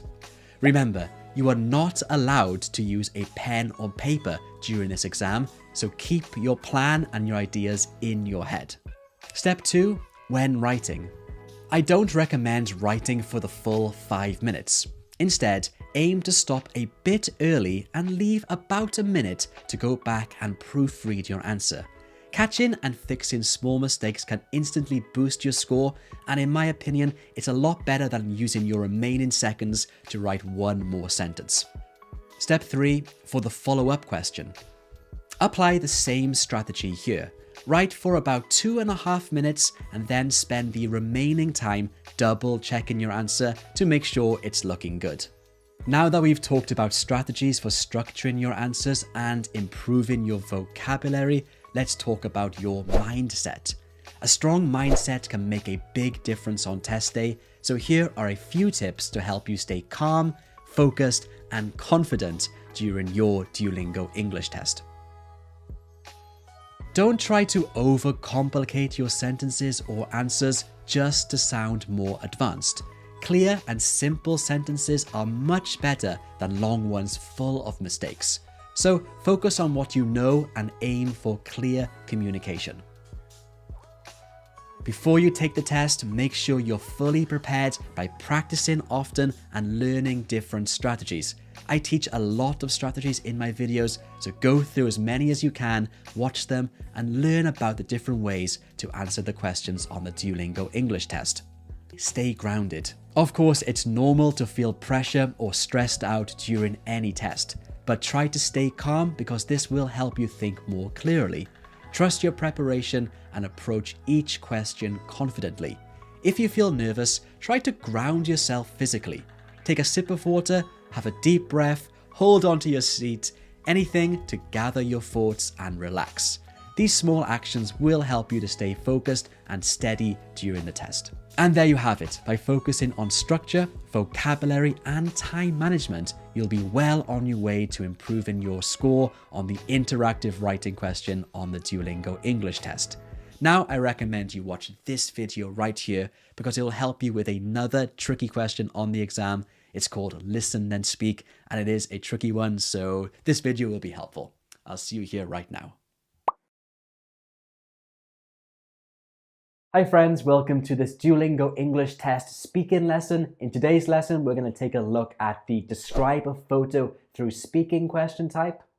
This question type is so important because it contributes heavily to your production subscore, and I know a lot of you want to get a good score in production. So in this video, I'm going to show you how to describe a photo well through speaking. But before we begin that, if you're new to this channel, hi, I'm teacher Luke from DETready.com. If you're looking for more tools to study for the Duolingo English test, I recommend you visit our website. That's DETready.com. Okay, anyway, back to this lesson. Describing a photo is not an easy thing to do in English, so I think this video is going to be so helpful. So what type of photos might you get for this question? Let's take a look at some sample ones now. There are many different types of photos on this test. Some might look like this one, or this one. Even though there are lots of types of photos, the way you describe them can be the same, which I will show you later in my tips. If you learn a strategy like I'll show you, then you don't have to worry about the type of photo you get. Let's talk more about this question and then I'll show you those tips. Here are the key points of this question type. You have 90 seconds to complete it, but you need to speak for at least 30 seconds. So the minimum requirement is 30 seconds, but I highly recommend you speak for longer. And of course, I will show you how to do that later in this video. For this question type, you have 20 seconds to prepare. Luckily, you can see the photo while speaking, so you don't have to memorize it or anything like that. And it's important to know that you cannot re-record your answer. You only have one chance to do this correctly, and it contributes to your production and conversation subscores. So those are the key points. The important ones are that you need to speak for over 30 seconds and that you cannot re-record your answer. Remember, you only have one chance at this. If you make a mistake, just continue. Don't start over again. Now let's take a look at the scoring criteria for this question type, and there are 4 main categories you need to be aware of. The first category is content. Basically, how well do you describe the photo? Next is grammar and vocabulary. Duolingo are looking for the level and variety of your grammatical structures and your vocabulary. Next is fluency, and in the Duolingo official guidebook, they say that fluency is how long you can talk for in a limited time. And lastly, we have pronunciation, which is how clearly you can speak. Knowing how you're scored is so important because now you can tailor your answers around this scoring criteria. Remember, you should describe the photo as well as you can, use a variety of grammar and vocabulary, use clear pronunciation, and speak for as long as you can. If you do all 4 of those things, you'll score very high for this question type. But now let's go into some specifics. How can you score well on this question type based on this criteria? Well, I have 5 tips for you to help you score better, and each tip is equally important, so watch this video all the way to the end from now. It will help you a lot when you do this question on the Duolingo English test. And the first tip is to help you score better on content, and the tip is don't label. So what do I mean by labeling? Well, if you look at this photograph here, if a student just labeled the photograph, then the answer would be something like this. It's a coffee shop. I see a barista. There are lots of shelves and there is one chair. If you just label the photo like I did here as an example, then you won't score high for content or grammar and vocabulary. Why? Well, you're not describing the picture fully, you're just labeling what is in it, and you're only using simple grammatical structures. So don't do that. Instead, you want to describe using descriptive language. That way you'll describe the photo better and you'll use more complex grammar and vocabulary, both of which will help you get a really good score for this question type. And here's a better example of that. This is a photo of a stylish and modern coffee shop. Behind the counter, there are several shelves that have been hung on the wall with plants, bags of coffee, and other items placed on them. An empty wooden chair is facing the counter on the left of the photo. So this example has lots of descriptive language. These words and phrases in red are what we would consider descriptive language. Things like adjectives, prepositions, and extra information to describe the photo well. It's important to remember that to get a really good score for this question, you need to use descriptive language in your answer, like in this example here. Don't just label it. If you label, you will not get a good score for this question type. Of course, describing a photo in this much detail is not easy, so you do need to practice this a lot. On top of practicing, my other tips in this video will help you a lot. So let's move on to tip number 2, which is to learn some introductory statements. Sometimes the hardest thing to do when you're answering a speaking question is actually to begin speaking. A lot of students get stuck because they don't know how to begin. So learning some introductory statements, basically sentences to introduce your answer, will be really helpful. And I have 5 for you here. You can say, this is a picture of. This photo shows. In this image there are. Or you can use more adjectives in your answer. For example, this is a stunning photograph of. You can change stunning with another adjective, like beautiful. You can also say, in this photo I can see. So here are some examples. This is a photograph of a stylish coffee shop with a barista working behind the counter. This is an image of a young girl riding a horse down a country lane. This is a photo of a highway that leads to a big urban city. And notice in these examples that we use the present simple or present continuous when describing a photo. So you've given your first sentence, that's great, but now you need to go into detail. And one good way to do that is to describe the location of things in the photo. Basically, talking about where things are in the photograph. And this is a great way to go into detail for your answer. So let's look at how you can do that now. Tip 3, what is where? And there are some ways to do this. You might want to start from left to right, or right to left, top to bottom, or bottom to top, far to near, or near to far. If you go in a logical order and stick to it, then describing where things are located in a photo becomes a lot easier. And you should also use prepositional phrases for this. To the left, to the right, on top of, above, at the top, in the center or in the middle, in the corner, at the bottom, under, beneath, underneath, or below. Here are a bunch of extra different ones you can use as well. Using these types of phrases when describing a photo will be great because you'll describe the photo in lots of detail. That'll get you a good score for content, and also you'll get a good score for vocabulary, because if you use these phrases well, then you'll have a diverse set of vocabulary in your answer, and that's what Duolingo want to see. Let me show you how to use these in a sample answer. Behind the counter, there are several shelves that have been hung on the wall with plants, bags of coffee, and other items placed on them.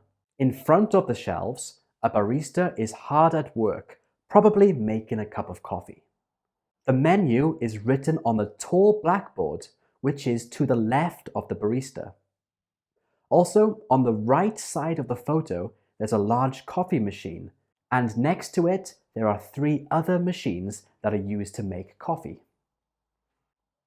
As you can see, using these prepositional phrases is a great way to describe a photo because your answer becomes very descriptive. And like I said, that's what Duolingo want you to do. So that was tip number 3, talking about what is where in a photo, but that's not enough. you can't speak for 60 to 90 seconds just using this technique. You might also want to talk about who is doing what, and that's tip number 4. Who is doing what? In this tip, we want to look at the people or objects in the photo and describe what they are doing. You can use the present continuous and action verbs to do this well. So let's take a look at this photo. What are the 2 ladies in this photo doing? Here's an example answer. The woman in the navy jacket is pointing a pen at the laptop, while the lady in red is reading the information on the screen. How about this photo again? You could say, the barista is working behind the counter and waiting for customers to serve. If there are people or animals or something moving in the photo, then this becomes very easy. You just use the present continuous tense. But what if you get a photo which doesn't have an object or a person moving? What can you do then? Well, let's take a look here. If there's no actions in the photo, you should use the present simple plus an adjective. For example, the boat is stuck on the beach. As you can see here, you don't need to use complex or difficult grammar to do this well. You just need to use the present continuous or present simple tense. When we're describing a photo in English, we often just use the present tenses. Okay, now you've learned how to give an introductory statement, talk about the location of things, and talk about who is doing what. If you can do those 3 things really well, that will really help you get a better score. But there's one more thing you need to do to get the highest score, and that's use really descriptive language to add details, and that's tip number 5. Use descriptive language. Now, the first easy way to use descriptive language to add details is to use adjectives. Remember, adjectives describe nouns in more detail, and I highly recommend you use as many adjectives as you can when describing the photo. It will boost your score for vocabulary and content. Let's take a look at some examples. My simple sentence could be, this is a photo of a highway that leads to a city. Okay, that's not bad, but let's use some adjectives to describe this photo better.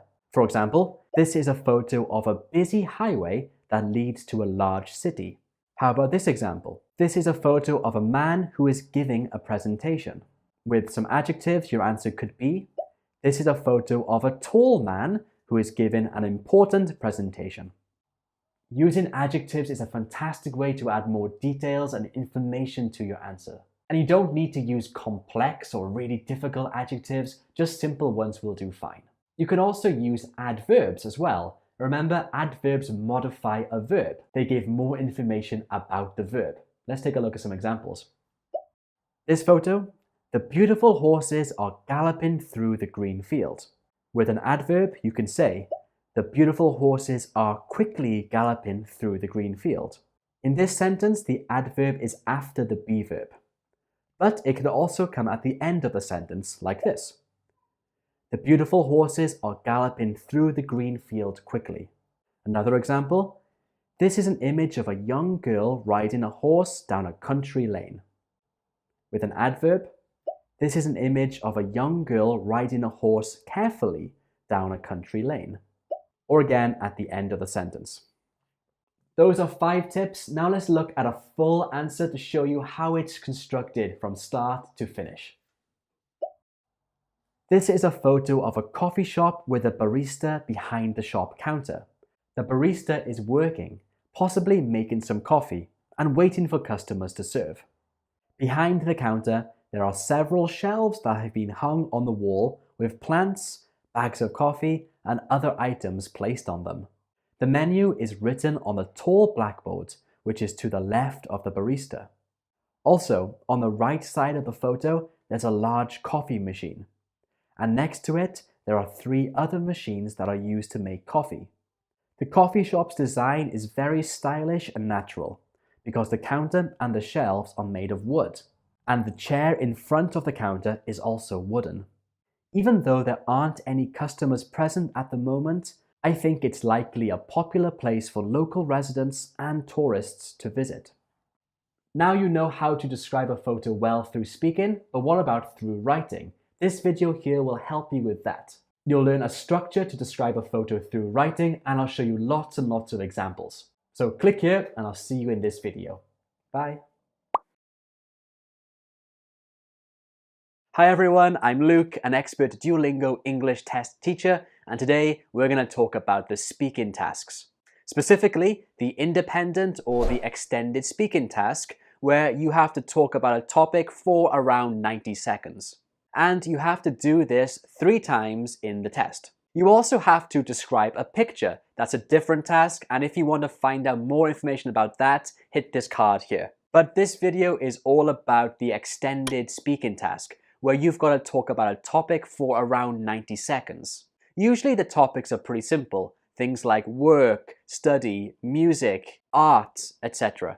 But being able to talk about one of these topics for 90 seconds fluently is quite challenging. So in today's video, I'm going to give you some top tips to help you with this task. But first, let's take a look at what you've got to do exactly. So these are the different types of speaking tasks you have to do in the Duolingo test. One task is describing a picture. I did a long video on how to do this well. Find the link in the description. Then you have 3 independent speaking tasks. 2 of these are introduced to you with written prompts, and 1 is with an oral prompt. Oral just means through listening. The written prompt looks like this. You have between 20 and 30 seconds to prepare, and you just click that Record Now button at the bottom when you're ready. It says that you should speak for at least 30 seconds about the questions below. And while that's true, I highly recommend that you speak for longer. So in this task, you actually have 90 seconds to answer this question, and like I mentioned, I strongly recommend that you speak for at least 80 seconds. Because at the end of the day, this is an English test where you're supposed to show off your English. So the more you talk, the more chance you have to use better vocabulary or advanced grammatical structures, both of which will help you with your overall score. So definitely keep this in mind. Try to speak for at least 80 seconds. So when you're here, after 30 seconds, this next box in the corner will light up, so you can click that as soon as you've finished. So that was the written prompt, but you also have an oral prompt. This is a lot harder. So what happens here is that you actually get given a question or a prompt through listening. So you have to listen and respond correctly to the question you hear. Of course, this tests both your listening and speaking skills. Again, for this task, you have 90 seconds to speak. And you can replay the question up to 3 times. So if you want to listen to it again, just click this speaker button. But remember, you only have 3 times to do this. And when you've answered the question fully, just click next and you can go on to the next question. So just to remind you, you have 3 extended speaking tasks in this test, 2 with a written prompt and 1 with an oral prompt. But the way you answer should be the same. The oral prompt is just there to test your listening skills and to check how well you respond to a listening question. Okay, so now let's take a look at my top tips for answering this task in the best way possible. Okay, my top tip number 1 is to answer the prompts. So on test day, when you're doing this task, you'll get a prompt like this. Talk about a book you recently read. This is the main topic. And then you'll have 4 questions to guide you through your answer. I highly recommend that you go through all of these questions, because talking for 90 seconds without these prompts can be very challenging. So you can just simply go question to question to question to question and answering them with lots of detail, and that should take you to 90 seconds. I've seen a lot of teachers talking about these prompts and how students should just ignore them and talk about their own story, but to be honest, I think it's much easier just to answer these questions. So I know that's a really simple tip, but sometimes the simple tips are the best. So be sure to answer those prompts. Tip number 2 is to remember to always answer the questions, but then expand on your answer. Again, remember that this is an English proficiency test, so you have to show off your English. So you shouldn't just answer the question in a simple way, you should answer and expand. So how can you expand? Well, you can elaborate, that means talk more about your answer. You can give your opinion, or you can give someone else's opinion, and you can also give some examples. So I know this is another simple tip, but you'd be surprised how many students just give a simple answer, and they think that's enough, but it's not. Remember, you always have to give a simple answer, but then expand on it. Because you want to show the examiner, or in this case the computer, that you're really good at English. So remember, answer and expand. Answer and expand. So let me show you an example. So let's say this is our topic. Talk about a book that you read recently. And the prompts are, what was the title? What was it about? How did you first hear of it? What did you like or dislike about it? So for the first question, what was the title? This is an example of how you can answer a simple question like this, but expand on your answer to show off your English. So this is my example. A book that I've read recently, which really inspired me, was called Surely You're Joking, Mr. Feynman, by the famous physicist Dr. Feynman. This book is a collection of personal stories, both hilarious and thought-provoking, from Dr. Feynman's life. So let's take a look at this. The question, what was the title, is a really simple question, and a very simple answer would just be, a book that I've read recently was called Surely You're Joking, Mr. Feynman. If I just stop there, I'm only answering the question, but I'm not elaborating. So as you can see in this example, all of the parts in green are the parts which I elaborated. Remember, elaborate means to give more information.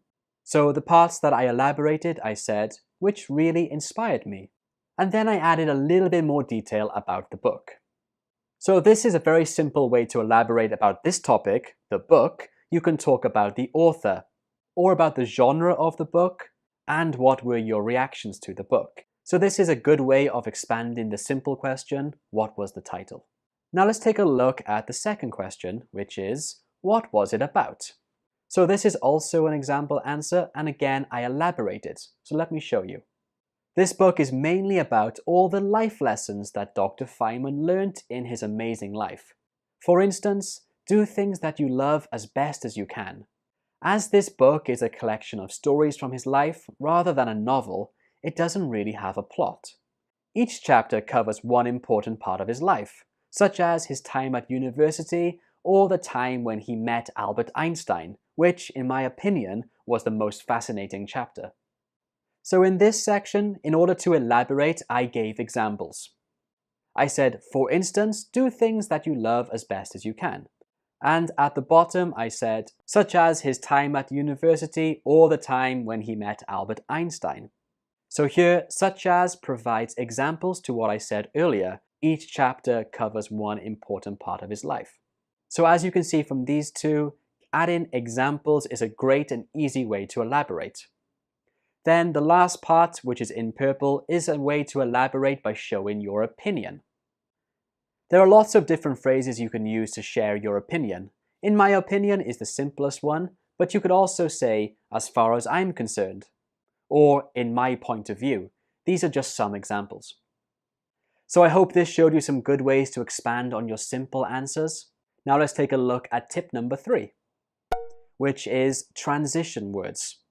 Using transition words will help your answer to sound more fluent and more coherent. And there are lots of different transition words you can use.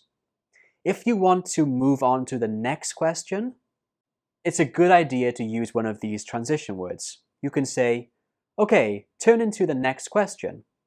Moving on to question 3. Or, as for question 3. These are simple and smooth ways to transition from question to question. You can also use these transition words when you are giving your answer. So you can signpost your ideas by saying first, second, third, or firstly, secondly, thirdly. When you want to give more information, you can say what's more, furthermore, or moreover. And when you're about to finish your answer, you can say finally. Also, if you forgot to mention something important, but would like to mention it at the end, you can say, one more thing I'd like to talk about is, and then talk about your idea. So remember, it's important to use transition words like these because it'll make your answer a lot more smooth and make your answer sound a lot more organized. So practice using these. Okay, moving on to my final tip, which is tip number 4. This tip is very useful, and it is to look out for question triggers. So what is a question trigger? Well, different questions have words which require a certain type of answer. So here are 6 common questions you might see on this speaking task on the Duolingo English test, and the words in green are the trigger. They are triggers because they should trigger a certain answer or a certain response. And that response usually has a specific grammar structure you should use. So let's take a look. The first one, how did you first hear of this book? So of course the word did is a past tense, so when you answer this question you have to respond using one of the past tenses. So the past simple, the past continuous, past perfect, used to. That one's quite straightforward. The next question, will you read a similar book? This one refers to the future. So again, you have to respond using one of the correct future tenses. Will, going to, the present continuous, the future perfect, or the future continuous. Be sure to use the correct tense for the idea that you are talking about. Now they get a little bit more tricky. So this question is quite common. How long have you been doing something? For this, you need to respond using the present perfect continuous. The present continuous is have plus been plus a verb with ing. And we use this to talk about an ongoing action that started in the past. So if a question says, how long have you been doing something? You should respond like this. I've been doing this for 3 years, 4 years, or whatever. But you have to respond using the correct tense. So pay attention to the question. 4 is particularly difficult and a lot of students lose points by answering this question wrong. This question is a hypothetical question. They usually come in the would form. So would you recommend this book?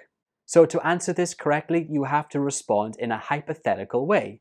So you could say something like, yes, I would recommend this book because I thought it was really inspiring. So if a question has would in it, you shouldn't answer using the simple past. So for this question, would you recommend the book to someone? You shouldn't say, yes, I did, or yes, I will. You should respond in a hypothetical way. For example, yes, I would recommend this book because I found it very interesting. Or, no, I don't think I would recommend this book because it wasn't very good. You could also use if sentences here too, because if sentences are hypothetical. So a simple answer would be, sure, if someone asked me about this book, I would recommend it. So definitely pay attention for the would questions. And the last 2 are opinion questions.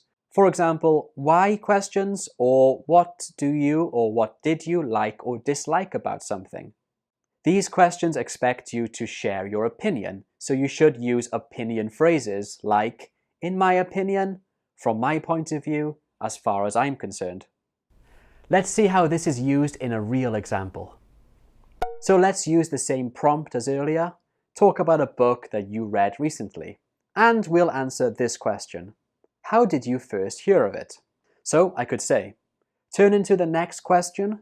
The first time I heard of this book was on a podcast where 2 people were talking about the most influential books that they've ever read. Even though I hadn't heard of Dr. Feynman then, the way they talked about him was amazing. So as soon as I finished listening to the podcast, I went straight out to the bookstore to buy the book. So as you can see here, the question, how did you first hear of it, required an answer using the past tense. But I started off by saying, turning to the next question. Remember, this was a transition word. This is a good way to move from one question to the next one. And then throughout my answer, I used the different past tenses. Heard is a simple past tense. Were talking about is the past continuous. Hadn't heard was the past perfect, and talked, finished, and went are the past simple. Definitely practice using all the different past tenses in a story like this because it'll help you get a higher score in grammatical accuracy and complexity. Okay, so those were some of my top tips for answering the 90-second extended speaking on the Duolingo English test. Just to remind you, they were answer the prompts, answer and expand, use transition words, and look out for question triggers. And now it's your turn. I'm going to give you a question prompt and 90 seconds to answer. This is a real question from the Duolingo English test. Definitely try to answer this question through speaking for 90 seconds. But if you want me to give you some feedback, write your answer below in the comments and I'll check. Okay, are you ready? Let's go.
So how did you find that? 90 seconds is quite long, isn't it? But I hope my top tips helped you to answer this question fluently and with a lot more information in order to help you get a better score. Okay, and that's it from me today. Thank you for watching. I hope this was helpful and I'll see you next time. Take care. Hi friends, I'm Teacher Luke, and recently a lot of you have been reaching out to me to get help with some of the more challenging question types on the Duolingo English test, so I'm here to help you with those. This is the first of a 4-part series where I'm going to dive into some practical tips and strategies to help you ace the toughest questions on the Duolingo English test and, of course, boost your overall score. The first challenging question type we're going to cover is called Listen, Then Speak. It looks like this on the test. Discuss some tips for a successful negotiation. So why is Listen, Then Speak so challenging?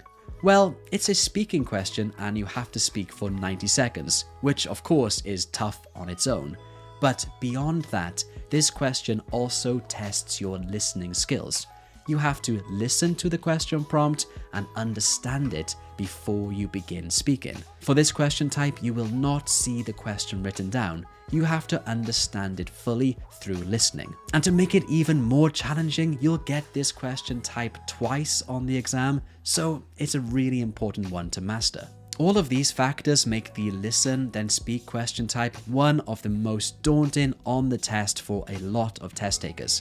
So if you're one of the people who find it difficult, don't worry, I've got you covered. Because in this video, I'm going to go over 3 reasons why so many test takers struggle with this question type.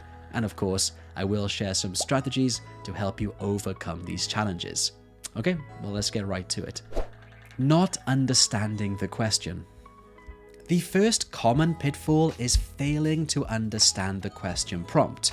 Remember, for this speaking question, you can only listen to the prompt. You will not see it written down, which means you need to understand it fully just through listening. And this can be a sticking point for many test takers. So what can you do to overcome it? Firstly, you should know that you are allowed to listen to the question prompt up to 3 times. So definitely take advantage of that. On the first attempt, you should try to understand as much as you can. But if you found it too difficult, on the second and third attempts, just focus on catching the topic words or the content words. Basically, even if you don't understand everything, if you're able to identify the key topic, you can still try to give an answer about the topic in general, which is not perfect, but it's better than not speaking at all. Let's try this example from the DET practice test. Talk about environmental pollution in the place where you live.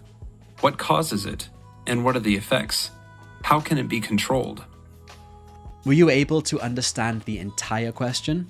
Well, if you were not, try again and try to catch the main topic, and come back and tell me what it was. Talk about environmental pollution in the place where you live. What causes it, and what are the effects? How can it be controlled? So what was the main topic? Well, it was environmental pollution. So even if you miss the other parts of the question, like causes and effects or how can it be controlled, you can still speak about the main topic, which, like I mentioned, is a lot better than not answering at all or talking about a completely random topic. Of course, if you are able to understand all parts of the question, that's much better. Not being able to come up with ideas. The next problem is not being able to come up with ideas to talk about. And in my experience, so many test takers overcomplicate this. You need to know that there is no such thing as an impressive or perfect score idea. You do not need to think about difficult concepts when answering this question. My advice is to use ideas that are relevant to the topic, easy to think of, and importantly, easy to speak about. Keep your ideas simple, but explain them with lots of details. The DET examines your vocabulary and sentence structure, so use lots of words and different grammatical structures. And it also assesses your task relevant, so your ideas need to be related to the topic. So aim to show a range of vocabulary and grammar, and keep your answer understandable and on topic. For example, let's go back to the question about the causes and effects of environmental pollution. What are some simple ideas you can use here? So here are a bunch of really simple ideas. For causes of environmental pollution, we have littering, car fumes, plastic use, or dumping sewage in rivers or oceans. And the effects? Dirty streets, air pollution, ocean or river pollution, and harm to animals and plants. These are pretty simple ideas, right? There's nothing complex here. Your ideas in your answers do not need to be complex. Let me show you a quick answer.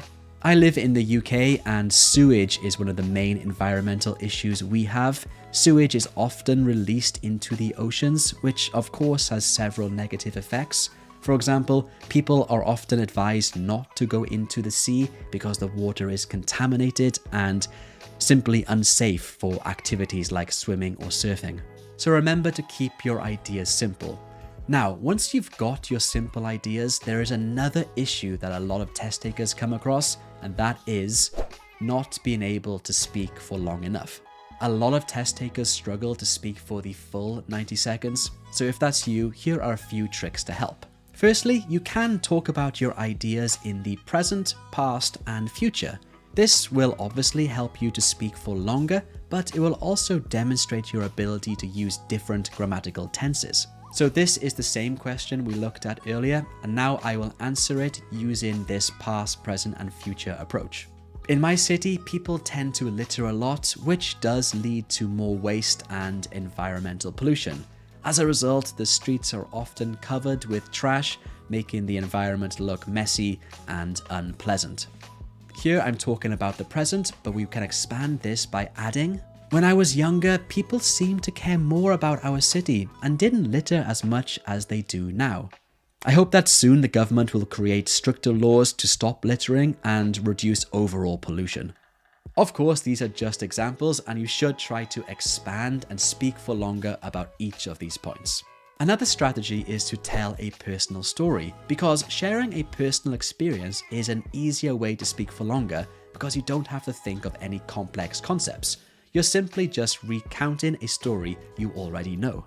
For example, in my city, people do tend to litter a lot, which does lead to more waste and environmental pollution. And as a result, the streets are often covered with trash, which makes the whole environment look messy and simply just unpleasant. I actually have a personal memory related to this. I remember when I was younger, maybe 6 or 7 years old, I threw an empty water bottle out of my dad's car window.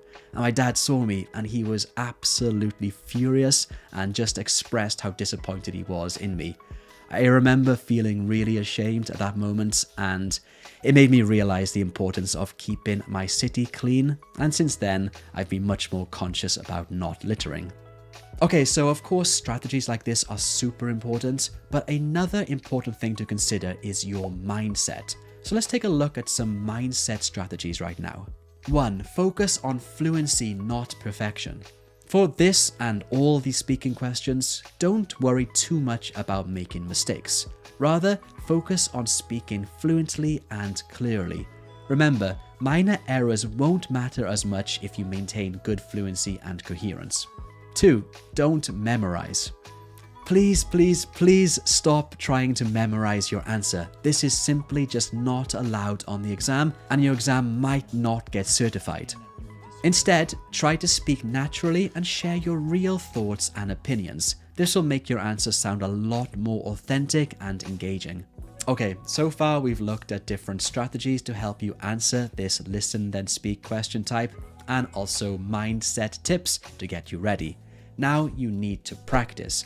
So if you look down here somewhere in the video description, you'll see a PDF I made, which you can download completely for free with lots of listen then speak question types on there. This is an interactive PDF, so you can click the button and listen to the question. I recommend you go through each of the questions on there and speak for 90 seconds using the strategies we covered in this video. Another thing you need to do right now is click on this video right here, because it will help you with the speak about the photo question type, which of course is another speaking question on the Duolingo English test.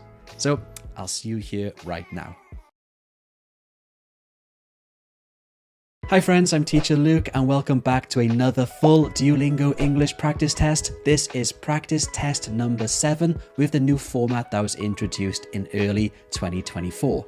But this practice test is a bit different than the other ones I've made because this one has extra difficult questions. So if you're looking to get a very high score on the Duolingo English test, let's say 120 or above, then this video is for you. Okay, we will start in just 1 second, but if you're new here, hi, I'm Teacher Luke from DETready.com. Do me a favor, hit that like button and subscribe. Doing those two things really does help me a lot. Okay then, well let's just jump right into this practice test. The first question type you'll see on the real DET is called read and select, the one where you have to decide whether a word is a real English word or not, this one right here.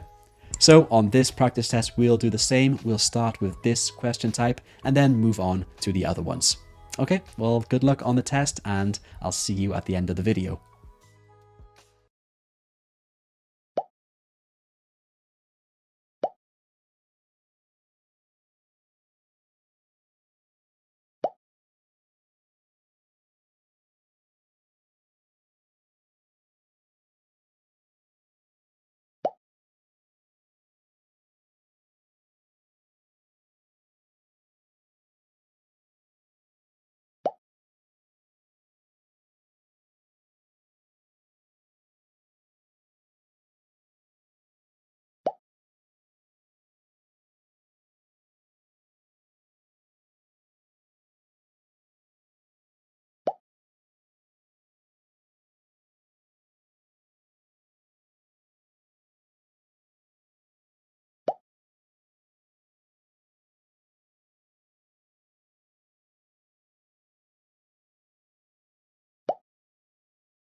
So that was read and select. It's the vocabulary question on the exam. How was it? Was it easy or was it difficult? Now, of course, practicing here on YouTube is really helpful, but if you would like to practice in a more interactive way, then I recommend visiting detready.com because we have a really good practice platform. Here you can practice this question type with the correct time limit and of course check your answers immediately.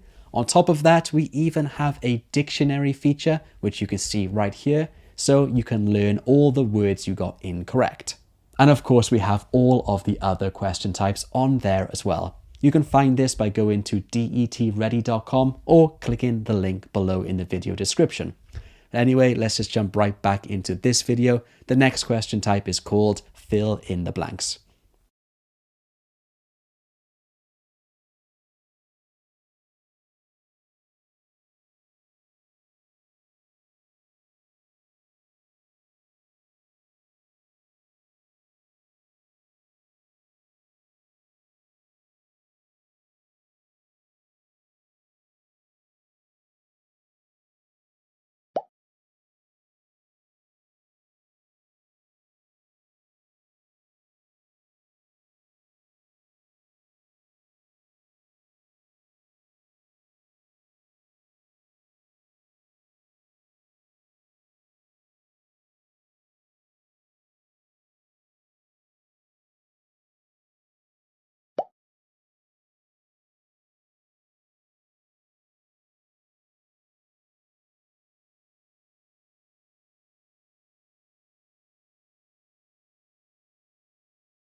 The manager requested an immediate update on the project's current progress.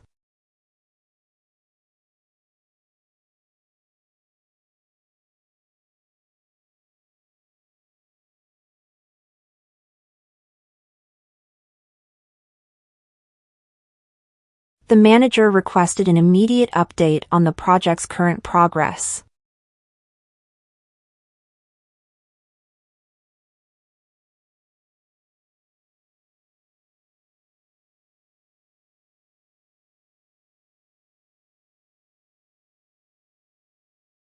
The manager requested an immediate update on the project's current progress.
The company aims to automate routine tasks to improve overall efficiency.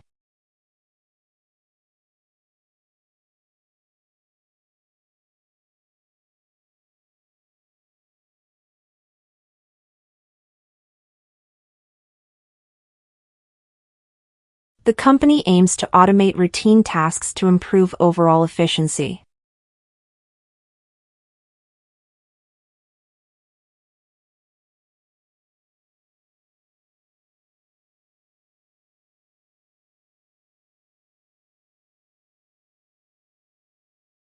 The company aims to automate routine tasks to improve overall efficiency.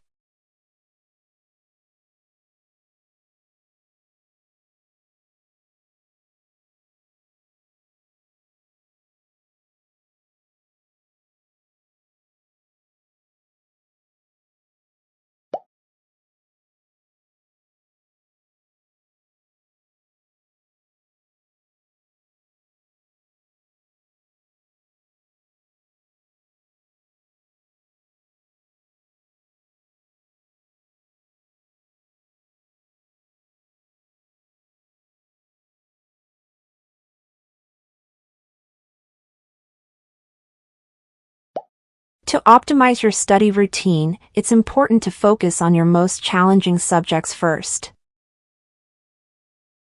As team leader, he's accountable for meeting all project deadlines.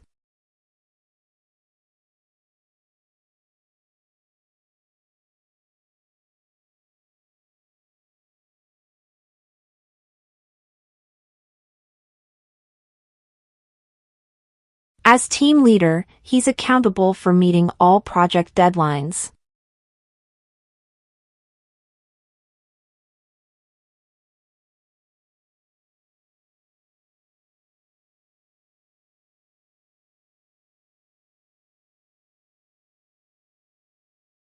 As team leader, he's accountable for meeting all project deadlines.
It's important to identify key problems before making any major decisions.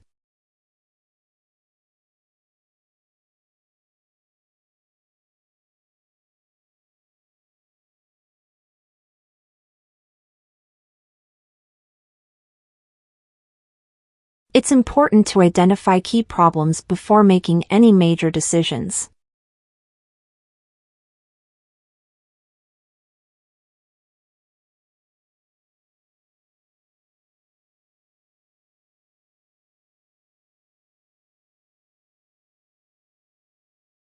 It's important to identify key problems before making any major decisions.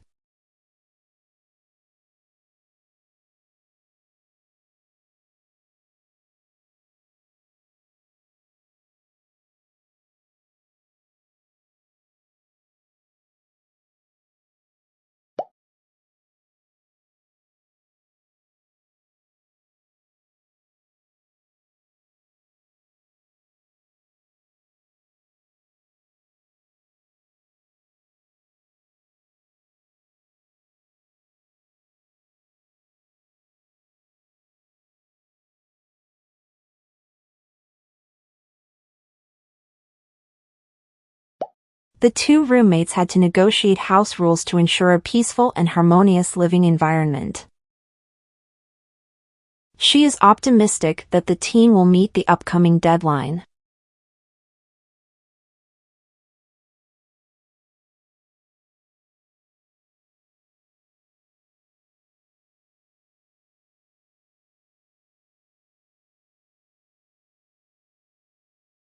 She is optimistic that the team will meet the upcoming deadline.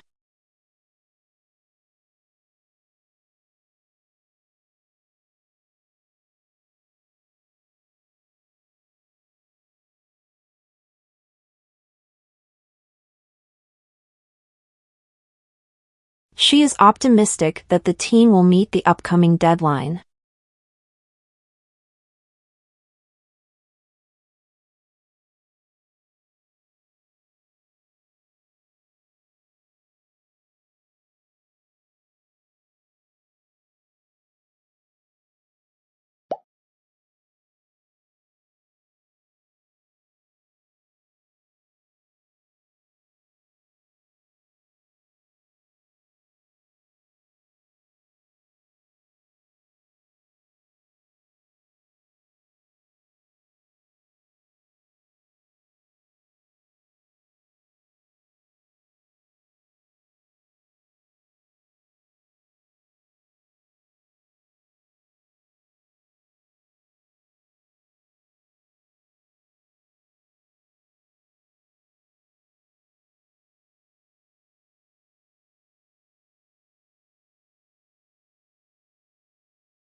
Investors are careful about making big decisions in an unpredictable market.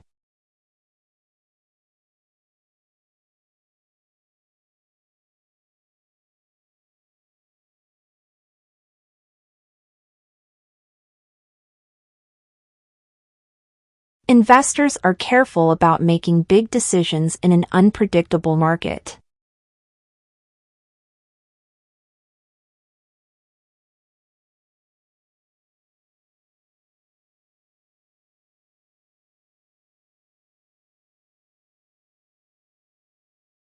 Investors are careful about making big decisions in an unpredictable market.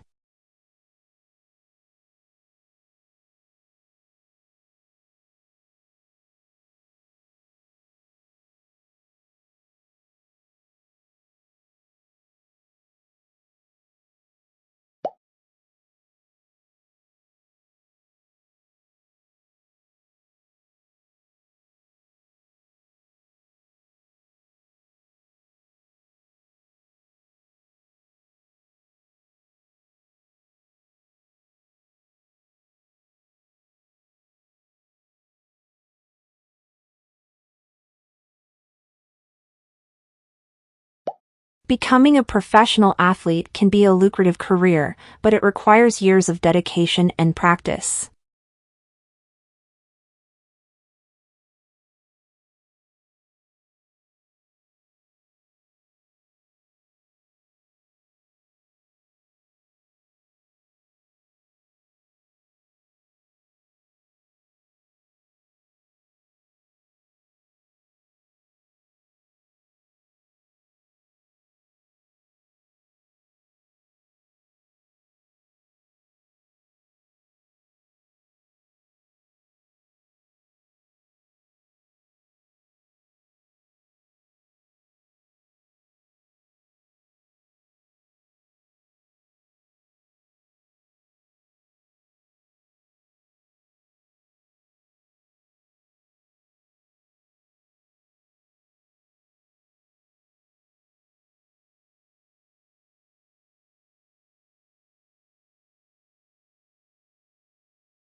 Her strategy for preparing for the exam involved breaking the material into manageable sections for daily review.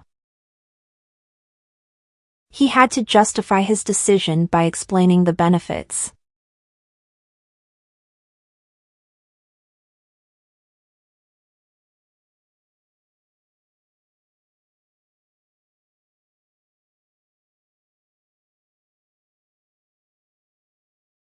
He had to justify his decision by explaining the benefits.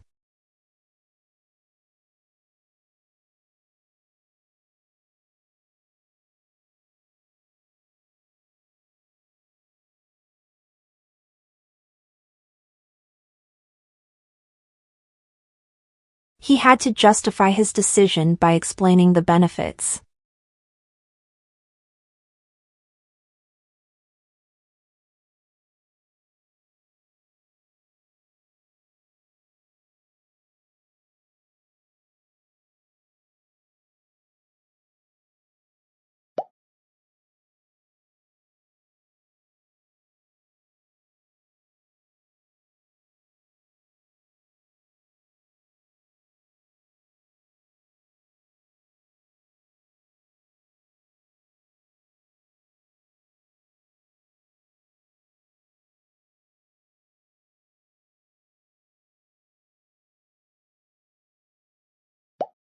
Parents should teach children to be accountable for their actions from a young age.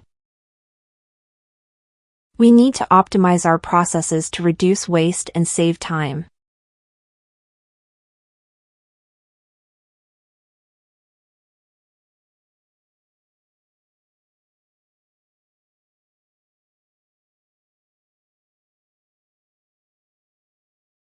We need to optimize our processes to reduce waste and save time.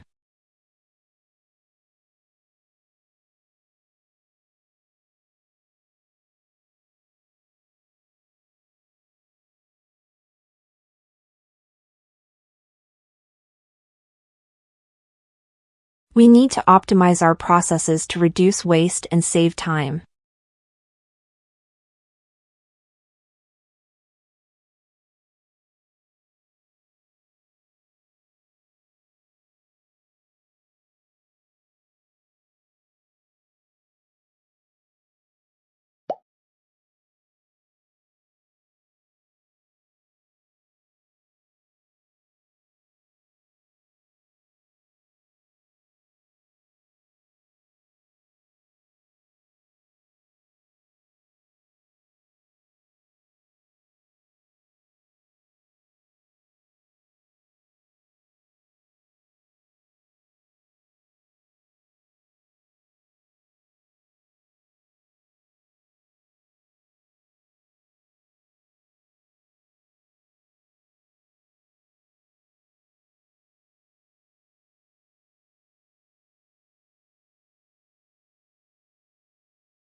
That sounds like a great idea. What do you think the main focus of our study group should be?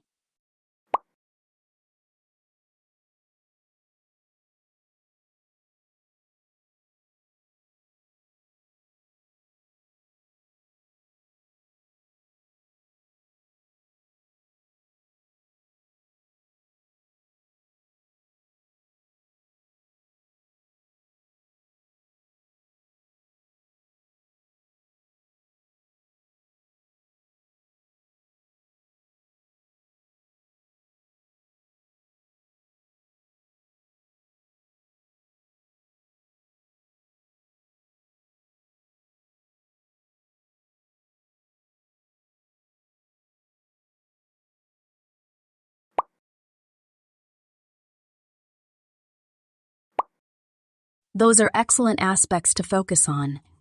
We could also work on developing our arguments and incorporating evidence more effectively.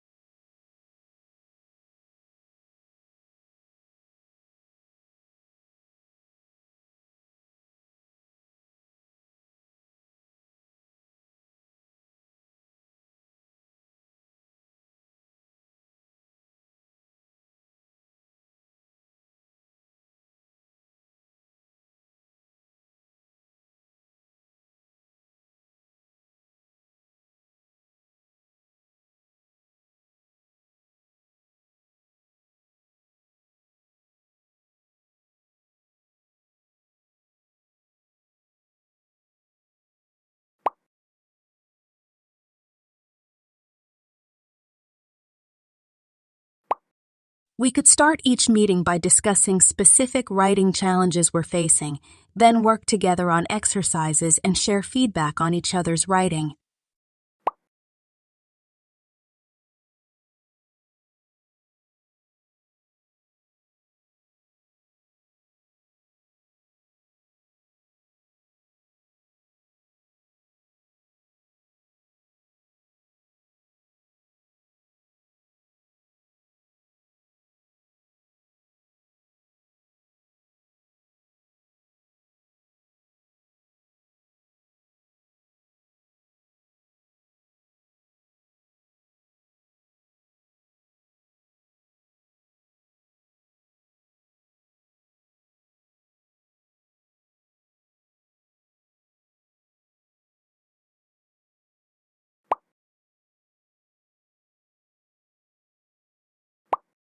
You're welcome. I'm looking forward to our study group meetings. Don't hesitate to reach out if you need any help with planning or preparation.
In this image, you can see two massive white cruise ships sailing through a beautiful green valley, maybe in a Scandinavian country.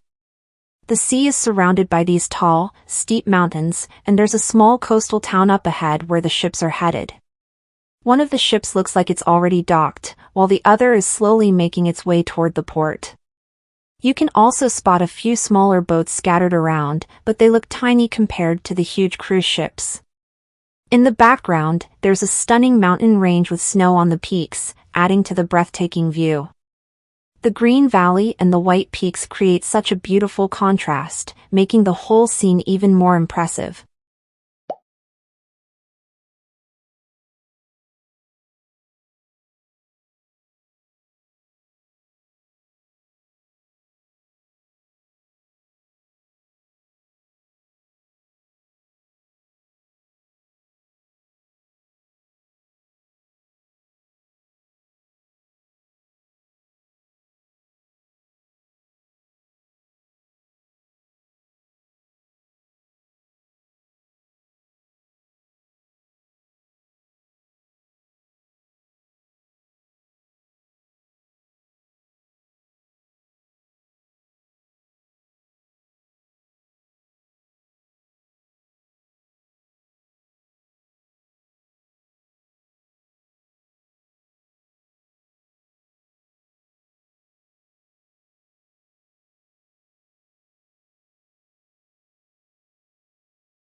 Literature, music, and art have a huge influence on how people think and feel. Literature, for example, often challenges the way we see the world and can push for social change. Many books have highlighted important issues like racism or gender equality, encouraging people to think differently. Music is also powerful. Protest songs, for instance, have shaped public opinion during times of political unrest. A single song can make people see things in a new light. Art, whether it's painting, sculpture, or performance, can spark important conversations and raise awareness about key social issues.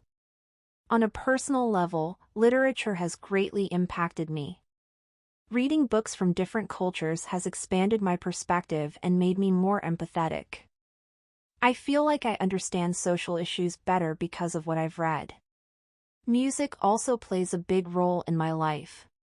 Certain songs have helped me through difficult times by giving me comfort and motivation. Overall, art has shaped how I see the world and what I value. Discuss how shopping malls or markets can offer more than just stores. What features or events might make these places more lively and welcoming? Discuss how shopping malls or markets can offer more than just stores. What features or events might make these places more lively and welcoming? Discuss how shopping malls or markets can offer more than just stores. What features or events might make these places more lively and welcoming?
When considering the role of shopping malls and markets in our communities, it's evident that they can offer much more than just retail spaces.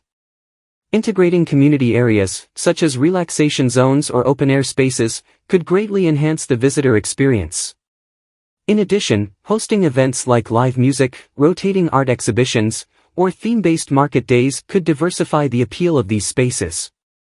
Moreover, food courts could evolve to feature pop-up stalls from local chefs or monthly cuisine themes, turning a regular shopping trip into a culinary adventure. With the incorporation of digital and interactive elements, perhaps interactive maps or augmented reality games, the modern shopping experience could be both entertaining and educational. To understand the needs and desires of visitors, it's essential to seek feedback. This could be achieved through suggestion kiosks, digital surveys, or periodic focus group discussions. By actively engaging with the community and responding to their preferences, shopping malls and markets can be transformed into dynamic, multifunctional spaces that cater to a wide range of interests.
When I think back to my time in secondary school, I remember feeling like homework was just a waste of time because it didn't seem important.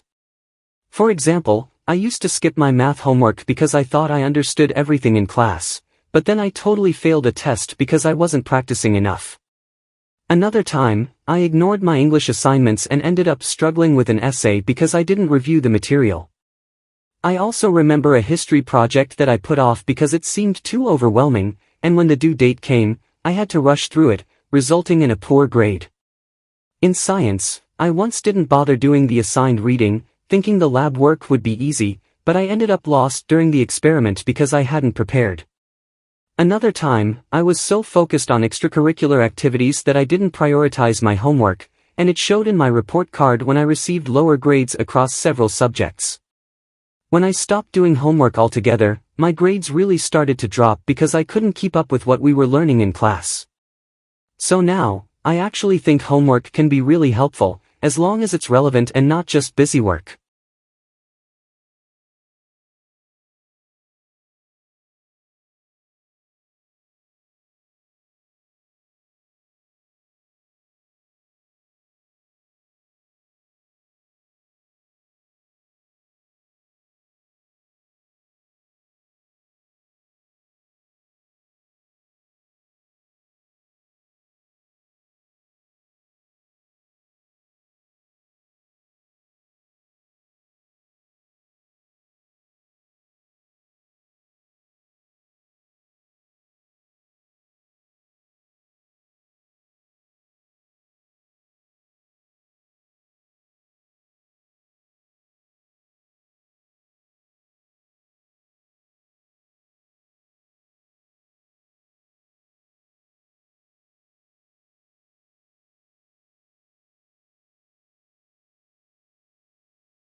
You just finished a full Duolingo English test with quite difficult questions. How was it? Was it easy or was it difficult? Write your comment below and let me know.